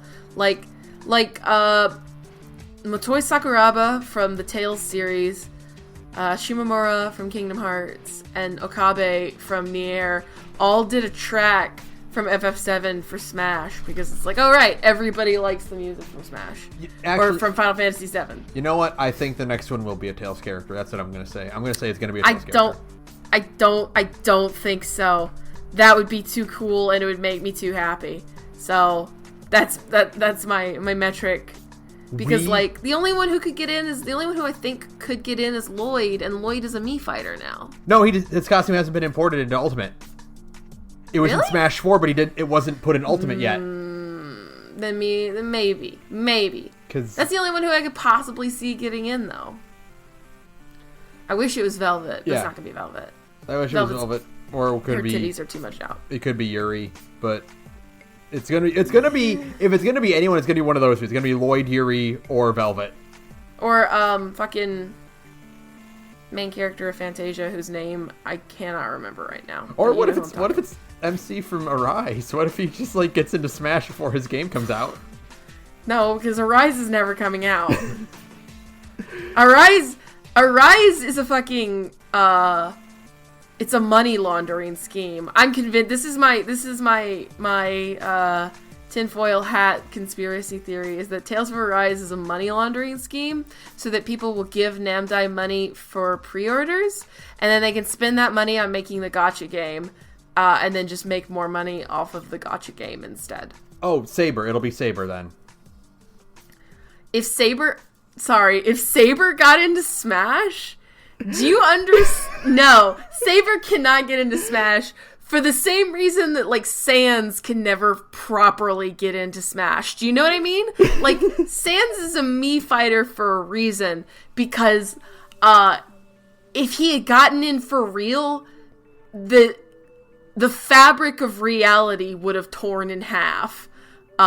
Saber getting into Smash is the exact same fucking thing. Saber will be a Mii fighter for fucking sure by the end of this year. I'd be shocked if she's not. But she's not getting in because it would make people insane. To a degree that you cannot comprehend. I want to see the thing where it's like, because you know how like in American trailers, like if it's an M-rated game, they can't actually say the game's name. Right. So like it's Smash Bros. Cross Altair or Smash Bros. Cross Vault Boy. Yeah, absolutely. I want it to be like Smash Bros. Cross Saber, because they can't actually say Fate Stay Night. Yeah. Although I wonder if you could say, because like Fate Stay Night never got a proper American release. It doesn't have a rating through the ESRB. Like, because Stay Night never came out in the United States. It's not rated. I don't think Grand Order is rated M. So, like, you could technically say the name of the franchise, but it's, no, not gonna happen. Not gonna happen. Not gonna happen. As cool as it would be extremely cool, mind you, but no. Mm-mm. The fucking trailer is just the Are You My Master scene recreated with Mario is in place of Shiro. They already did that. I know. With Minecraft Steve, though. They need to do it for real. They need to do it for real, though. No, it would be Link as Shiro. No, it would be another Donkey Kong trailer, but Link is posing as Saber. Yes. Oh, God. No, it's not happening. What if it was Archer? That would also be too cool, and again, really would cool. drive everyone fucking insane. Are you kidding me? I think that would own, though, but it would also make everyone insane. Like, the fucking anime swordsman crowd would lose their shit because her name is literally Sword. yeah, her name is actually Sword. She is she's the ultimate. Although it would be dope because you could have like Saber and Alter like as her different costumes. Yeah, and you could have Nero as her red alternate, and yeah, see, that'd be cool. Do it. You really could do it because there's so many different fucking versions of Saber. Like you could have MHX, you could have Nero, you could have Alter, you could have regular Saber. Like it would be very cool. And that's why it can never happen. Because, again, you can't... No. You thought Steve broke the internet? No. I feel like the only frontiers left that Smash Ultimate has not covered is Fate and Tails. Fate, Tails, and Dragon Ball Z. It's and they have Dragon Quest, so that counts. They have Akira Toriyama's designs in there. Yeah, that's true. He's already in there, so that kind of counts. Yeah, man. What else? Like, what are the other undiscovered countries for Smash 2? Because we've got Final Fantasy, we've got Dragon Quest. We've got Persona. I still think that Master Chief or Doom Guy got a shot. I really do legitimately want Doom Guy in Smash so badly. It's funny because now I'm thinking about it, I'm like, no, those would actually be less impressive than Sephiroth and Steve. No, I don't know though. Doom Guy, I only say this because I really want a Smash trailer where fucking BFG Division plays. God, it would be cool to get a remix of that. Yeah, exactly. I want a BFG. I want an E1M1 Smash stage so badly I can't stand it. That would be really cool though. Like OG Doom E1M like modeled like with the old fashioned build like build engine walls and shit. Yeah. Like yes, please. Oh my god, make me like I want that so badly. That would be the coolest thing in the universe. You could have like the two different. You could have like the OG Doomslayer armor with the belly window, and then you have the 2016 armor. Yeah. Alternate. Yeah. See, I'm super smart. Sakurai should call me. It would be too cool. That's why it's not gonna happen. Yeah. So. I mean, it might. Who knows? Who fucking knows? Literally. Literally, no one knows anymore. I mean, Steve got into Smash. Ratchet and Clank. Fucking put them in. I don't know anymore. Jack and Daxter. Make this an even better version of Smash or Ultimate or Sony All Stars. Yeah, that's true. The only reason Jak and Daxter wouldn't get in is because Sony doesn't want anybody to remember that Jak and Daxter exist. Yep. Because they want everybody to keep playing The Last of Us, even though all anybody really wants is Jak 4. Mm-hmm. Anyways, we should probably move on. We've been talking about Smash for a long time. This always happens. All right, let's talk about something else then. You go ahead. Is it my turn? It's your turn. It is my turn. I lose track. This is a good one. The Jason Todd Award for Best Character Revival. This one actually does go to Final Fantasy VII Remake. It does. Because I know we got things flipped around, but stay with us here because the Final Fantasy VII Remake kind of implied that Zack isn't dead. And that's bigger than anything that could have otherwise happened in this game. Completely insane. Because, exactly what I wanted, frankly. Because, keeping Avalanche alive doesn't actually fundamentally change much because they leave. Right. They leave Midgar anyway. And, big deal. Fighting Sephiroth is just okay, well, you fight Sephiroth again. He's always been an active presence in the game. Sure, yeah. Zack is a fundamental part of Cloud's development as a human being. Yeah. And the fact that he died is kind of a very big deal for many characters.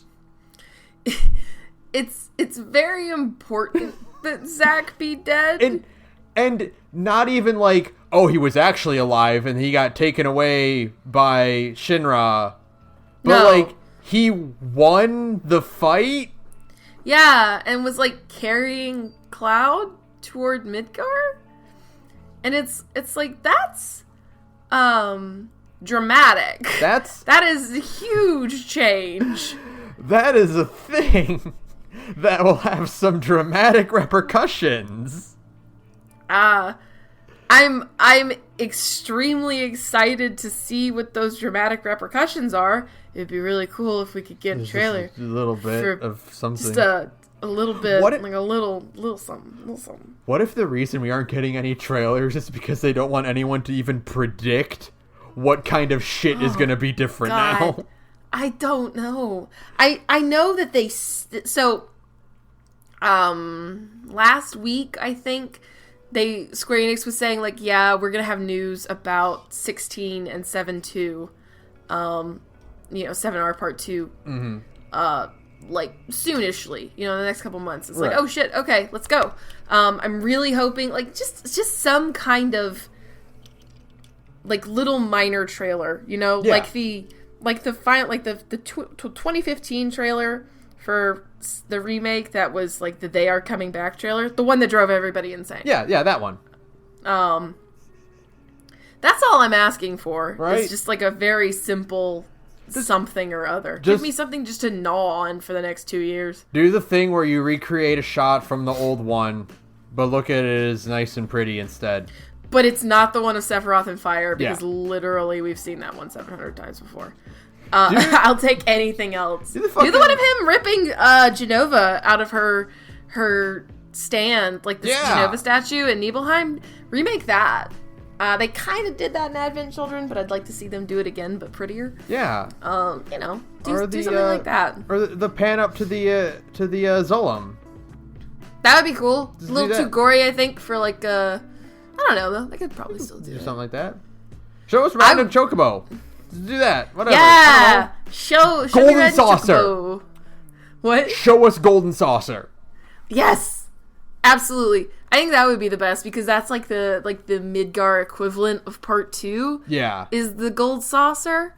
Obviously it's on a way smaller scale than Midgar, but I think the Gold Saucer is about as iconic as Midgar. It's probably the most iconic thing besides Midgar and besides Aerith getting stabbed. Yeah, absolutely. Just saying the words Gold Saucer, I can start hearing the music in my head. Yeah. Which is intense. That would be cool. I would like to see that because they really didn't shy away from all the fucking mini games in the remake, which still shocks me. So I am excited for the Gold Saucer because I think that means we're probably gonna get more mini games. You know what I really hope we get in the remake too, in terms of mini games? What's that? So okay, You know how, like, in the Gold Saucer, like, the OG version has a really shitty rock, paper, scissors fighting game? Yeah. That sucks ass? Mm-hmm. I just want there to be a fighting game in Final Fantasy VII 2 Remake. What if they it's like do... Air Guys. Yeah, what if they do the Yakuza thing and they just put a port of Air Guys in Remake 2? Yes! Shit, that would own.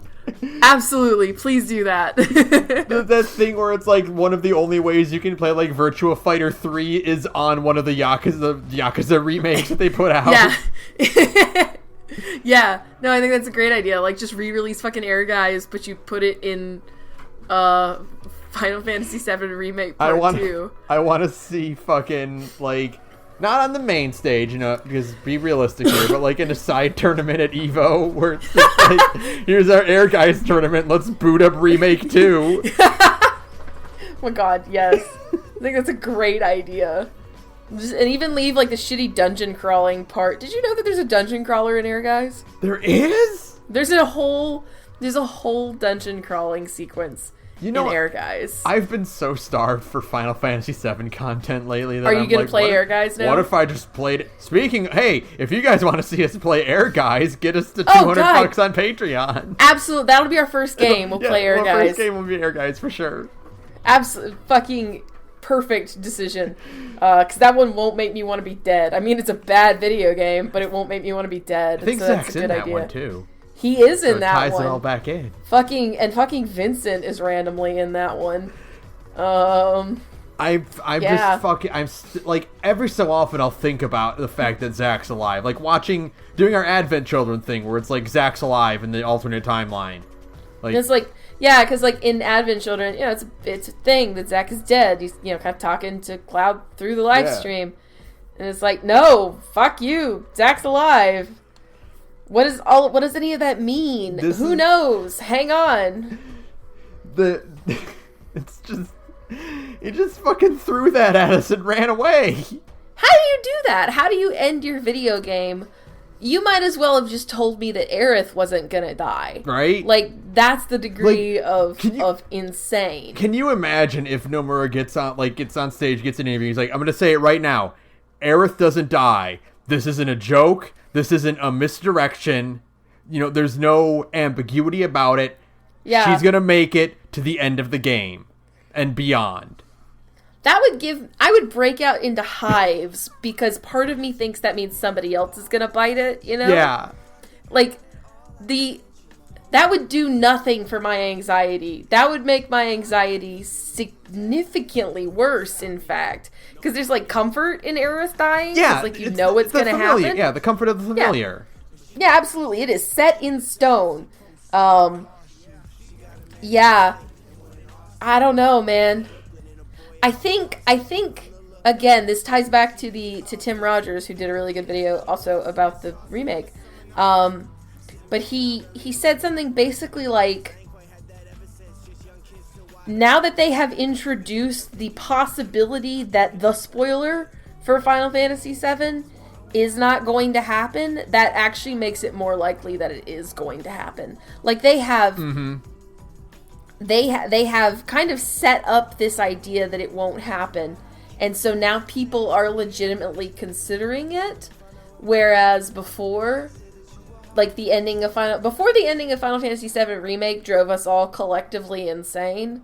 Nobody thought that they would axe that, but now we've all gone mad.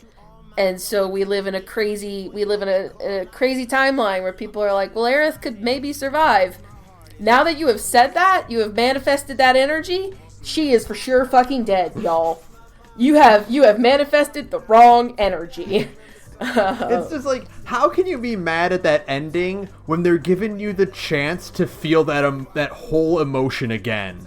Oh God, I know, it's incredible. To me, like, the insane part is still it being a shot-for-shot remake of Crisis Core's ending. Yeah. Like, if they had just insinuated that Zack was alive somehow, I don't even know how, because I don't have a giga brain the way fucking Nomura does. If they had just, like, shown like a weird shot of like the back of his head or something. Sure. Like in Midgar at some point, you'd be like, okay, well, no, that's not him being alive. That's like ghost His or ghost. like it's a a metaphor for something. Yeah, it's like a memory. It's an imprint of like what Cloud remembers, stuff like that. Who knows? Yeah. And you could have, whatever. But no, they shot for shot remade the end of Crisis Core, but at the end they were like, psych, it's fine. But at the end, Zach's like, wait, did I win? And then we're all going, wait, did he win? Did he just... Are you allowed to do that? And then they show him walking to Midgar with Cloud. And then they do the crazy thing with the different dog. They're like, here's a different type of dog. And it's like, well, what is that? What does What does that mean? What the fuck are you? And then Nomura just tells us to go fuck ourselves and How do you... total radio silence since April now. How did you set up a little bit of like world building of Marlene likes a cartoon that is basically Shinra propaganda? Right. And then it's like, wait, no, this is a super relevant thing to your plot, and you have to consider all of the angles. We made a goofy we made a goofy world building note because it's like, the whole point of Final Fantasy VII Remake being set exclusively in Midgar is, to a degree, to give Midgar the depth that, like, we always imagined it had, And adding, like, the depth of, like, Shinra propaganda cartoons is like, yeah, that makes sense. But then they were like, actually, but no, it's important. Yeah, actually, what do you mean it's important? Like to the plot of the entire remake? Excuse me? What?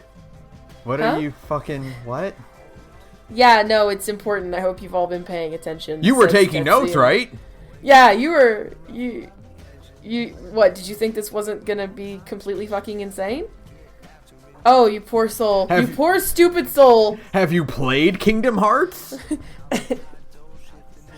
Oh, God. It owns. Bitch, it owns. We made ice cream an important tying in aspect that takes up the space of like 5 games. We made sea salt ice cream an emotional beat, and people feel things when you say it. You think I wasn't going to do something in Final Fantasy VII Remake? Fuck you. Okay, Can't actually, believe it. On this note, there is one thing I want to talk about with Melody of Memories that I wanted to bring up, but it reminded me of this, which is speaking of like fucking batshit pulls like that, which is, so I beat 1 recently, right? Mm-hmm. And there's a bit near the end of the game where Sora calls out for Riku, and Ansem says that your voice can no longer reach him where he is. Right. Flash forward to Melody of Memory, which in the real world is like 18 years later, right? Right. There's a bit where Kairi is trying to track down Sora, and Xehanort tells her that her voice can't reach him where they are. And it's like, are you really fucking kidding me? It's literally like when they pulled from the original Kingdom Hearts. Yeah. Is any of this for real or not? Like, when they pulled from that, it drove everyone insane. It's exactly that all over again. This is exactly it. When you fucking give us a shot-for-shot remake of Crisis Core, but then you change the goddamn ending. It's like, you know what you're doing. You know exactly what you're doing, and what you're doing is literally trying to destroy everything I know about Final Fantasy VII, and I love it. We're getting a chance to play the game over again, brand new. For the first time. How often in my life have I said I would give anything to play Final Fantasy VII for the first time again? Mm-hmm. And that's basically what's happening now, is they're going, here you go. Final Fantasy, you are now unsure of what the future holds for Final Fantasy VII Remake Part 2. It's like that is the greatest gift I can. That literally Nomura is like, this is the greatest gift I can give you, to not know what's gonna happen next. To me, the dream has never been I want to replay this with like fresh for the first time. The dream has been I want to recapture the feeling of playing it the first time. Absolutely. In addition to being familiar with this world and these characters. Sure. Yeah, And I totally get that. That's what this is. I'm exploring things for the first time, but they should feel familiar. Right. And oh my god, I'm still just like, I still like sit up and think about just like, it's like, oh, they didn't kill Zack at the end of this game. yeah, just that line. Wait, was that all of them? Yeah, no, that will haunt me until Remake Part 2 comes out. And that line is emblematic of of that feeling of like what's happening next. You just all you had to do was include the line, wait, was that all of them? And it's like, oh, you've just decided to completely flip everything on its ear, and now people who are like insane like me, who've beaten Final Fantasy VII 6 fucking times since they were 12 years old, are like, I don't know what happens next. I have no idea what happens next. It's anyone's game. Anything can happen. It's anybody's game. I love it. We have to move on. We do. You're next. Okay, so next, the award for Best Anarchist Game made by a beloved European studio full of character choice, anti-authoritarian and anti-capitalism values, and sprawling intricate environments goes to Disco Elysium. It gets to win again. It gets to win an came out award again. last year, but doesn't matter. It gets to win. It still wins. Who cares? We gave it another trophy. I didn't get to play Disco Elysium until 2020, so I'm giving Disco Elysium an award because it's still a really good video game. And then we're gonna get it again. It's gonna have more. Everything's gonna be voiced, and we're gonna. I hope you're looking forward to Disco Elysium being on my best of the the best game of the year list again in 2021. Please look forward to Disco Elysium Final Cut showing up on my list of game of the years yet again. Because I can't wait to hear more fucking horrendously bad voice acting from the Chapo Trap House guys. Oh, I've never been more enthusiastic for Felix Biederman to just mangle his character. When they said fully voiced dialogue, I was like, yes! First thing I thought of. Yeah, literally the first thing I thought of. Oh god, the Chapo Trap House guys are gonna get to mangle every single thing they say again. I'm so excited. Like, God love them all. I can't fault them. I think we talked about this in the episode.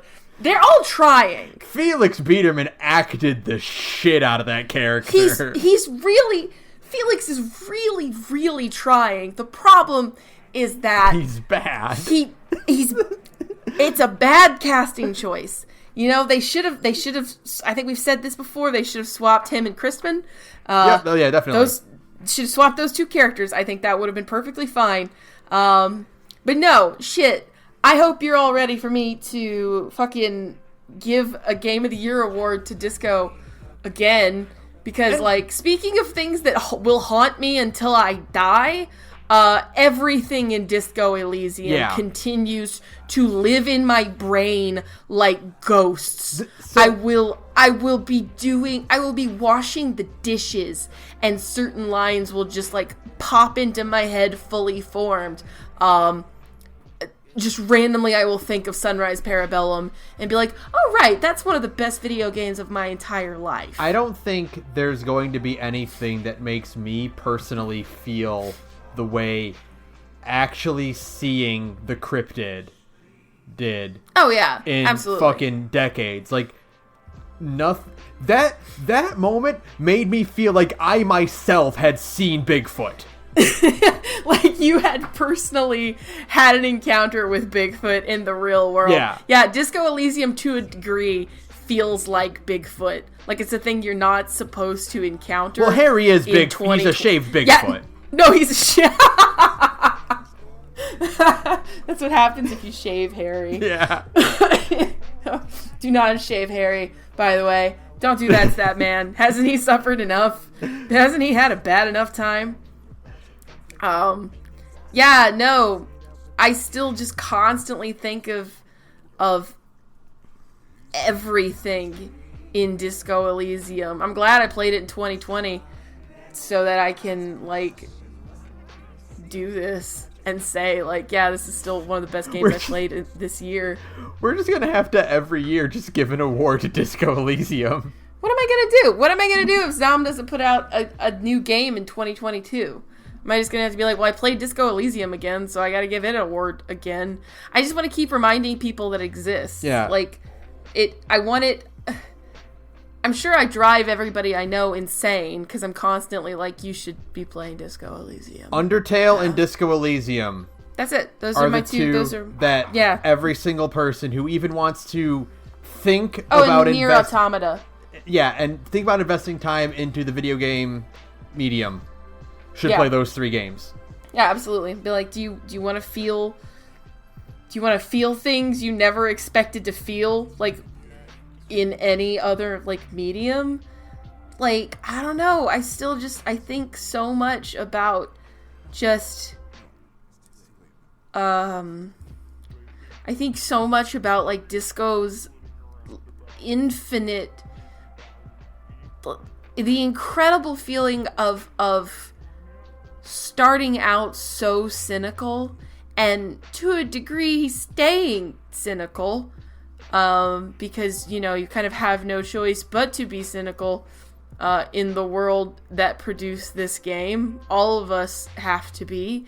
But then, like, working in reverse from being cynical, from going from optimism to cynicism, working backwards from, like, this agonizing sadness and emptiness, and then kind of peeling back the layers of all of these characters and, like, finding, like, a heart and soul in this game, even when, like, where, like, there are parts of this game where I've never felt so, like, sad, but not even for, like, a specific character, just for, like, a time and place that doesn't exist anymore. Like, that whole dream of, like, the death of a better world and like having to live in its skeleton and looking around and seeing that, like, you know, oh, you came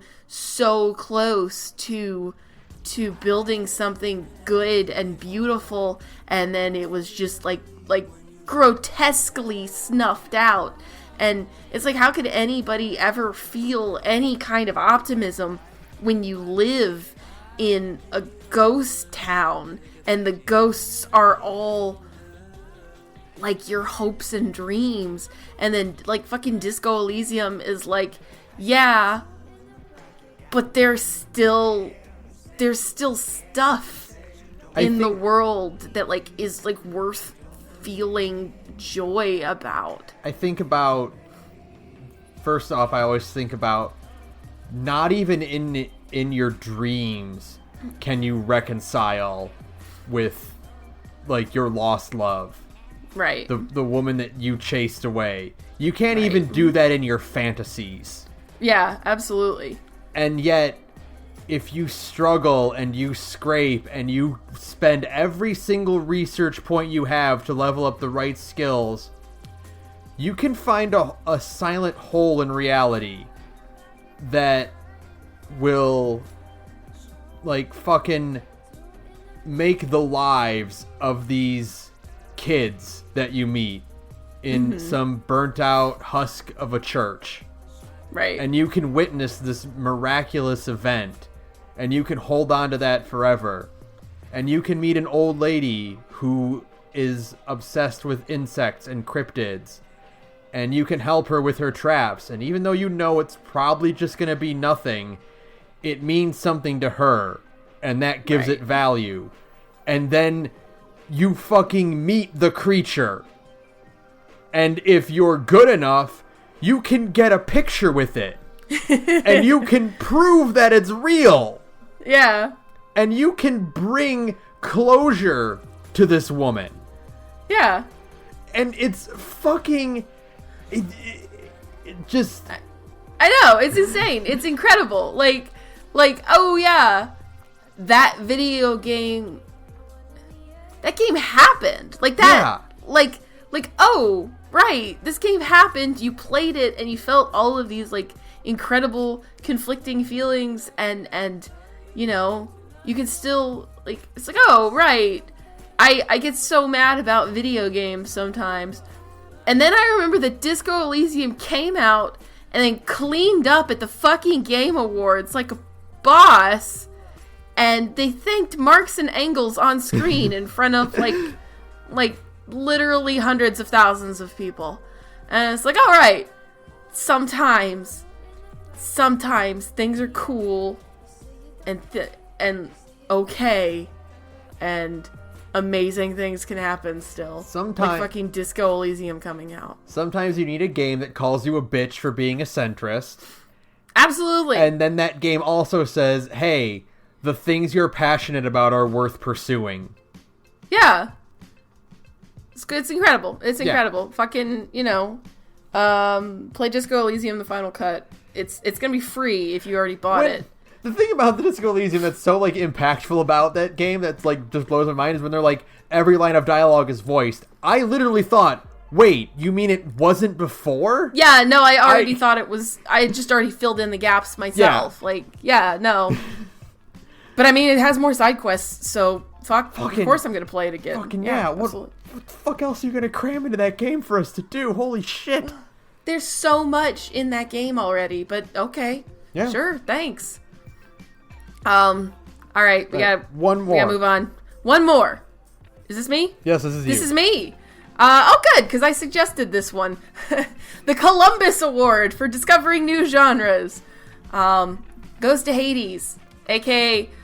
Wait, do I like roguelikes? Yeah. Hey, have you ever heard of this genre that I just discovered personally? I discovered this little known genre called roguelike. Yeah, no.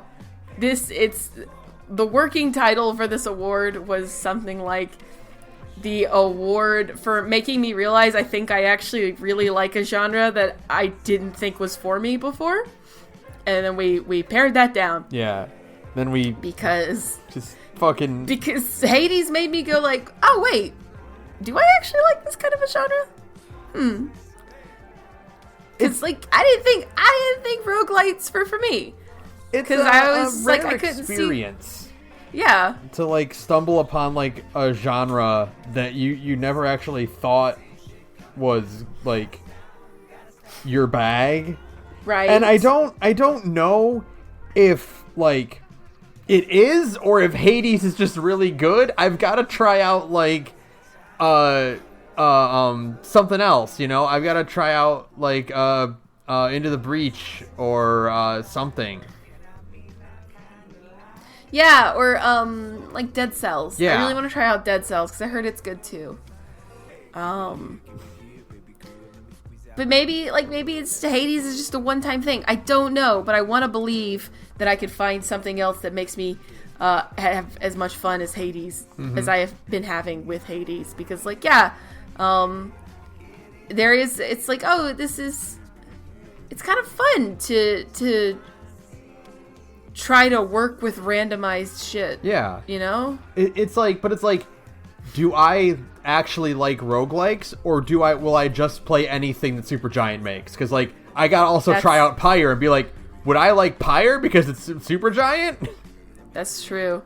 It might just be that I really like everything Supergiant makes. So I need to we'll find out. I need to get Binding of Isaac or Pyre. You already have Pyre. I do have Pyre, that's right. I need to download it. Right, so you've at least got that going for you. Maybe try out fucking Dead Cells. I heard that one's really good. Like, I heard that one is also extremely good for its genre. So maybe go from there. But yeah, no. Hades owns. I think it's not a secret that it's both of our Game of the Year. Nope, I don't think so. I think during our episode we even talked about that exact thing. Yeah, it's not a secret in the least that Hades is our Game of the Year. Hades should be everyone's game of the year because it's an actual, like, video game that's telling its story through being a video game. Like, instead of trying to be like a movie. Hey, the cycle of violence, almost like repeatedly dying and going through this loop, kind of stands for something. I think they even make a joke about the cycle of violence. I think Skelly cracks a joke about that. I would not even be remotely surprised, because I'm pretty sure that's a line, which I think is really funny. Because there's like 100 million lines of dialogue in this game, so there's a chance I just haven't heard it yet. There's a 1,000% chance that I have not heard. If you're like, there's a line of dialogue like that, there's a huge chance that I have not heard that. So, Hades is just... I mean, we did a whole episode talking about how good it is, but, it should be said again that Hades is, like, good. Like, really good. It's just fun to play and literally so at Christmas, a ton of people I know were giving each other, were gifting each other things off of their Steam wish lists and stuff. And a lot of people were getting Hades. And it was incredible to just watch my timeline slowly fill with more people on Twitter going, hey, wait a second, I think Hades is really good. It's like, yeah, we know. Trust me. We've all been there.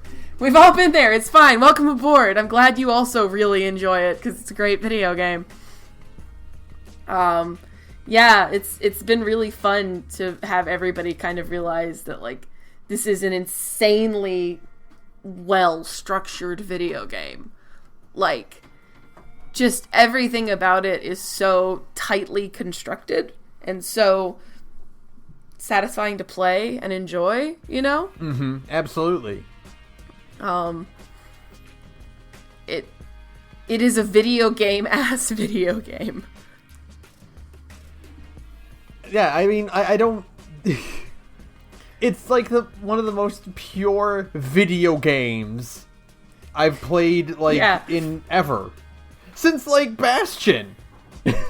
Oh, yeah. It is incredibly hardcore a video game that's, telling its story and is beautiful and obviously just has the most incredible music. My God. The music, the character design, the voice acting, the presentation, just fucking all of it. Did you do your 10 runs? No, I haven't done my 10 runs yet. We'll have to come back to Hades at some point. No, don't worry. I'll still be playing Hades for a while, so it'll be don't worry. We'll all be playing Hades until we're dead, probably.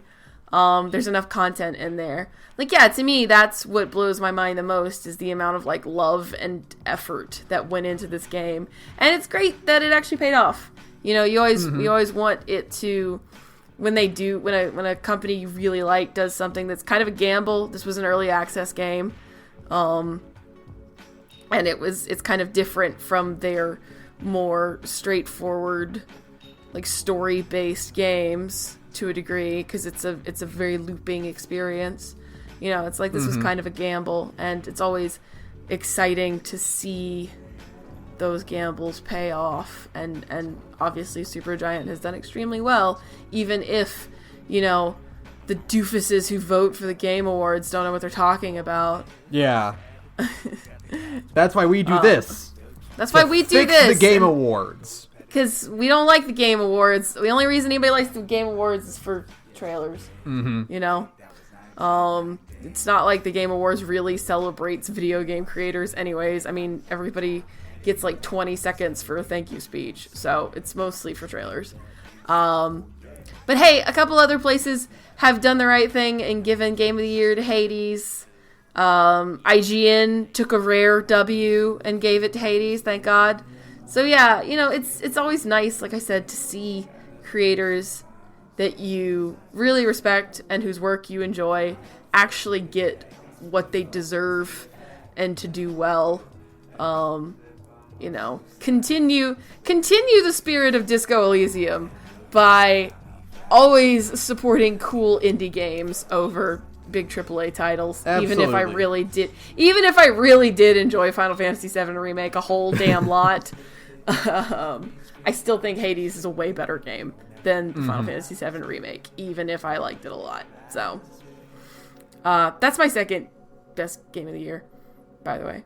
I guess I should say that. Yeah, let's do our game of the years then. You first. I already know it's Hades. But yeah, I've only got 3 this year, because again, I wasn't super wowed by a lot. Oops. So what was your number 3 then? Disco Elysium. It counts. I played it this year. I didn't play Disco Elysium until 2020. And then number 2 is Final Fantasy VII Remake. My number 3 is one we didn't actually talk about in this whole thing, but Ghost of Tsushima. It's my number 3. Oh yeah, that tracks. Yeah, that was a game that I just did not put down at all until I was done with it. I think I burnt out a fully charged PS4 controller in one session. Nice. Playing it. Nice. Yeah. I was just completely obsessed with that game. And it's gorgeous. Yeah, I mean, it totally makes sense. It is fucking gorgeous. It played great. I was super invested in the characters. The story, not so much, but the characters and the way they interacted with each other was great. Sure. Loved every bit of it. My number 2, this counts, Remind. That counts. Remind came out. It's basically a full separate game. The boss fights were all phenomenal. All of them, all 15 of them, were just the fucking most insane shit. The added story content was mind-blowing as well. Again, like Remake, it recontextualized a whole bunch of stuff that happens at the end of 3, and sets up a whole bunch of new stuff that I had no idea was coming, or I could zero way of predicting how things would turn out. Chock full of great fan service, even more than the Keyblade Graveyard gave us. Letting us play as a bunch more characters, letting us do more fights as Aqua and Roxas and Kairi. All of it was super good. It's got the best photo mode I think I've ever seen in a video game. Oh, right, because you can, pose tons of people? You can just put characters in environments. They all have a bunch of poses with them. They have different facial expressions. You can set, special effects and, filters and whatnot and lighting sources. It's great. Yeah. I love it. I want more things like that. Every game should come with that degree of robust photo mode. If Miles Morales came with that, it would be a contender for Game of the Year for me. That's how much I value that. Yeah, that makes sense. That's cool. But no, the boss fights in Remind are all phenomenal, and insane, the quality that goes into each one of them. Right. The music, the challenge behind them, it's all just jaw-dropping and phenomenal. And, fucking, I have to wait 2 years now to find out what happens next. Are you kidding me? Hey, that's not too bad, I think. But I don't. If they're gonna, I was hoping I would have either Remake 2 or Kingdom Hearts content to stave off the urge to play the other one. But no, both of them are on a delay now. Yeah, I wonder which one's gonna come first. I hope it's Remake 2. I hope it's Remake 2. I really would like Remake 2, actually, more than Kingdom Hearts 4 or Kingdom Hearts, the next one, whatever it ends up being. The next spin-off title, yeah. Just because, I gotta fucking know what's gonna happen. I need to know, absolutely. Kingdom Hearts, I'm more I can't wait to see what happens, but this one's you fucking changed the script. I gotta know what's going on now. Now, please, thank you. And then obviously Game of the Year's Hades for both of us. Yep. Super obvious. I can't believe in a year where I get probably some of the best Kingdom Hearts content of all time, and we both get fucking Remake, and you get playable Virgil. I got playable Virgil. I didn't even have time or the physical capacity to play Doom Eternal at all this year. I haven't had the time, and I really wanted to. But like Doom Eternal came out. I couldn't get together the money for a Switch. Otherwise, I would have played Animal Crossing, and that could have been on this list.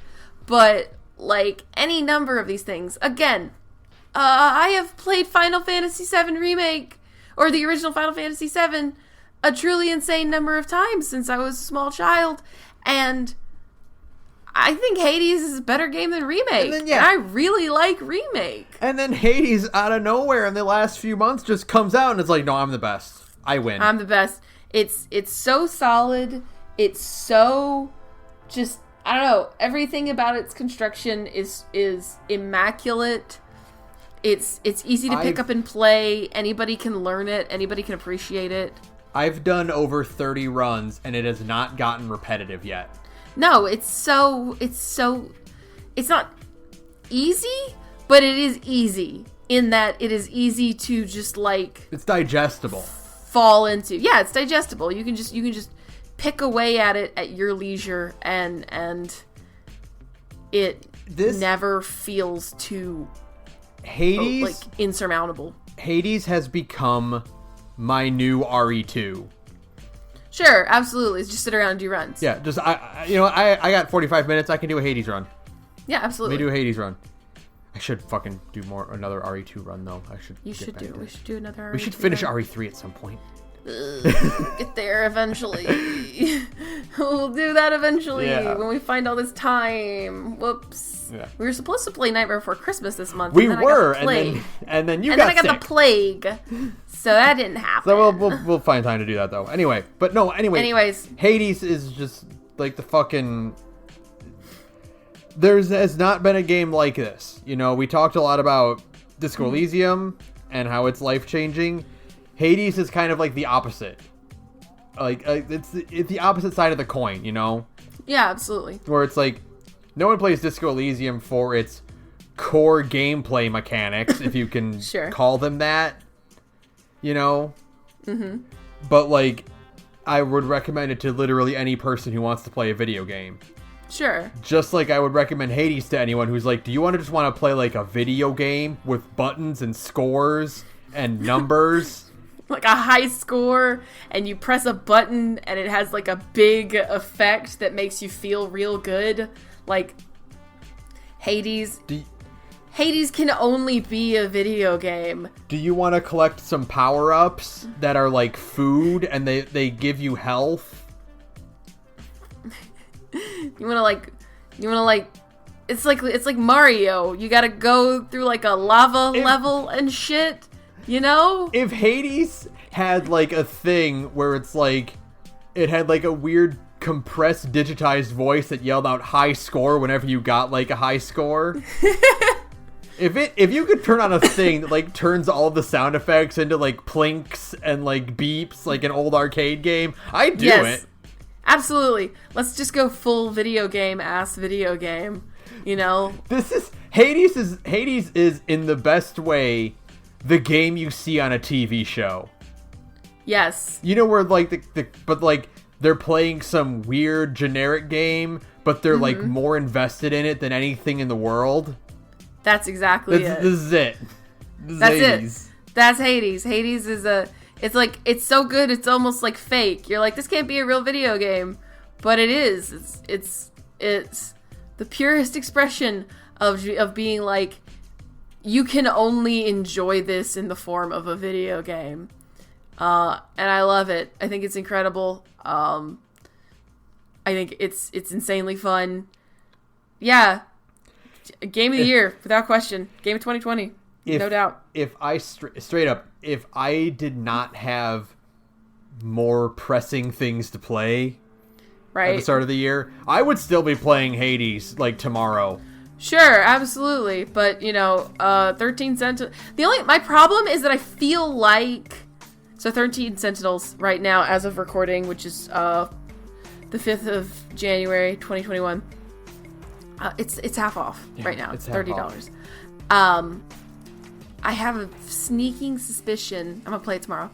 I have a sneaking suspicion it's going to be this year's Disco Elysium in that I will give it... I will give it Game of the Year 2021, even though it technically came out in 2020, because I didn't play it until 2021. I feel like that exact thing is going to happen. We're both going to be like, oh no, it's 13 Sentinels. Like, there's no question about it. It's got to be 13 Sentinels. Yeah, unless something like really bonkers happens this year. Unless Arise or 16 come out. And, like, they're just like, no, fuck you. Or we finally find the time to, like, play all of Final Fantasy XIV, which is not gonna happen. Yeah. Unless just something insane happens. Who knows? We hit, $5,000 a month on fucking Patreon, Yeah. But, like... I have a bad feeling about 13 Sentinels in the best way. You know what I mean? It's like... I'm concerned. It's just like, oh god, do I have the strength to have another game that's going to completely destroy my life and, like... knock my socks off? Recontextualize? Like, do you ever think about that? Or you're just like, I've heard this thing is really good and life-changing, but I don't have the energy to consume it right now. Undertale. Yeah. It's the Undertale effect. It's, oh, this game is incredible. I don't have the, like, physical capacity to process what it's probably going to do to my brain. I need to eat potato chips. I need something stupid and thoughtless. So I'm gonna go play Fallout 76 some more.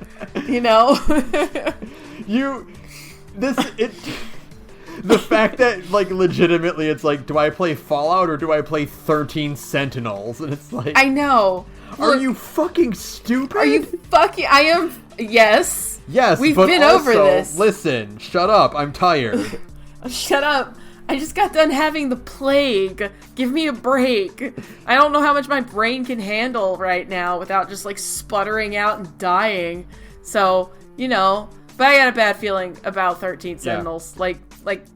Like a good bad feeling where it's just, oh no, here we go. Are you... Like, if Yoko Taro is like, you must play 13 Sentinels, I'm like, shit.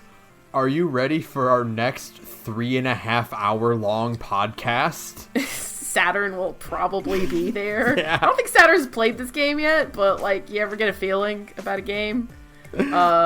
So, please look forward to that episode that is eventually going to happen. So 2020 was not a great year. Lousy. But we got some good content out of it, I feel like. I have Final Fantasy VII Remake out of it, so I can't complain that hard. We started 2 new series as well. Yeah. Working on a third. The fucking Patreon has been doing extremely well. Thank you all so much. We have to take a break real fast. Thank you all so much in, like, a way that I can't even...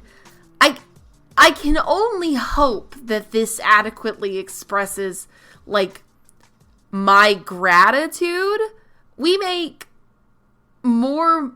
When we started this podcast, I never planned to make money off of it. Like, period. Mm-hmm. Like, the goal was never to... It was literally just, Ben is my best friend, and I like talking about video games with him. And if 10 people a month listen to this fucking podcast, then I'm happy.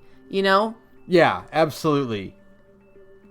But like, to make money off of it, to get as many people listening to it a month as we do, to, like, have people actively talk to me on Twitter and care about my opinions on video games,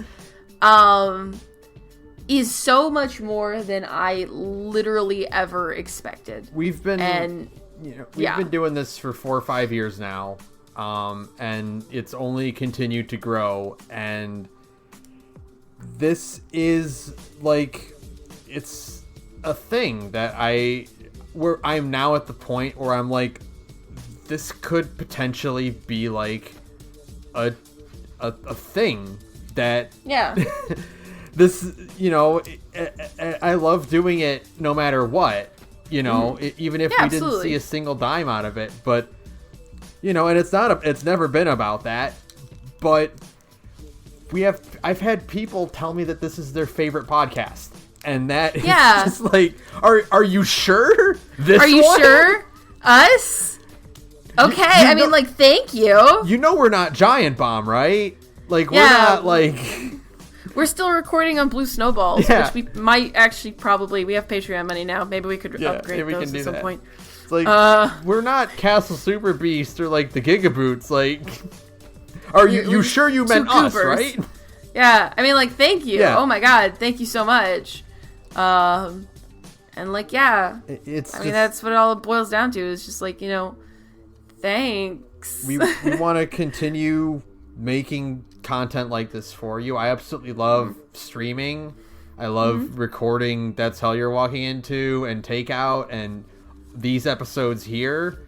I love that we get people who were like, let me, I always think about when we did the, with Skyard XV, when we did that. Oh, Astoria Legends. Yeah, Historia. And we're just like, he's like, yeah, I want to be on your next one for real. And we're like, are you sure? You're making a video game.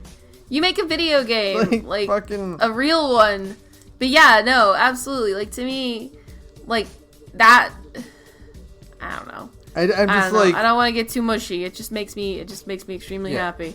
I'm just like, you guys don't know how much it means to us that you do this, and then you listen to us, and then you comment on it, and then we get feedback, and it's the best. And then you're like, here's money to do more of it.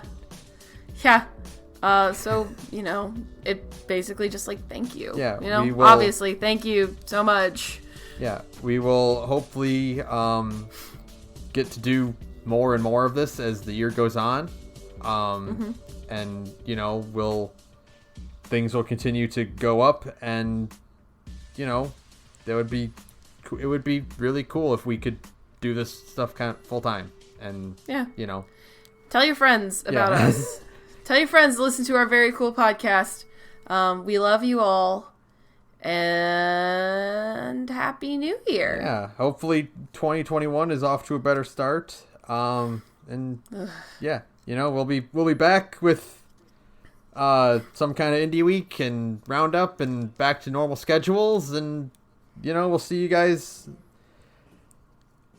on the flip-flop. Yeah. We'll be talking about 13 Sentinels soon. Almost certainly. Soon, but that's like an 80-hour game, so who knows? Oh, God, is it really that big? Yeah, I thought it was like, it's like a 20-hour indie. We can do it for indie week. No, it's big. Oh, no, I'm afraid. So, okay. Special thanks again to Broke Free for use of background music, though. We gotta get out of here, so let's do this. Yeah, we gotta wrap this up. Let's go. Thank you, Broke for Free. You can follow me on Twitter at thegorgepodcast. You can follow Sara at radioinactivity. And if you want to listen to Sara's other podcast, where she also talks about cool stuff and does cool stuff, you can listen to it. Hey, I am not currently in another podcast, but I am usually in another podcast called Big Gay Nerds, where me and a bunch of cool queer friends get together and we try out different tabletop games. We test out lots of different systems. We have multiple stories running. It's a lot of fun. Right now, I am on a hiatus from it because I just felt like taking a break, but the rest of them are playing Under Hollow Hill. It's a Powered by the Apocalypse game that's kind of like a weird dark circus thing. It's very cool. You should come check it out. We are at Big Gay Nerds on SoundCloud, and you can find the links to the rest of our social media from there. Thanks. This one's easy, and I'm kind of glad we're doing it in January, but fuck 2020. Fuck 2020. We did it. We killed this whole stupid year. We lived, and by God, we're gonna keep on plugging, and I'm done with it. I'm done. We can light the funeral pyre and be done with it. And go to bed. Jeez. Good night, Good night, everyone. everyone.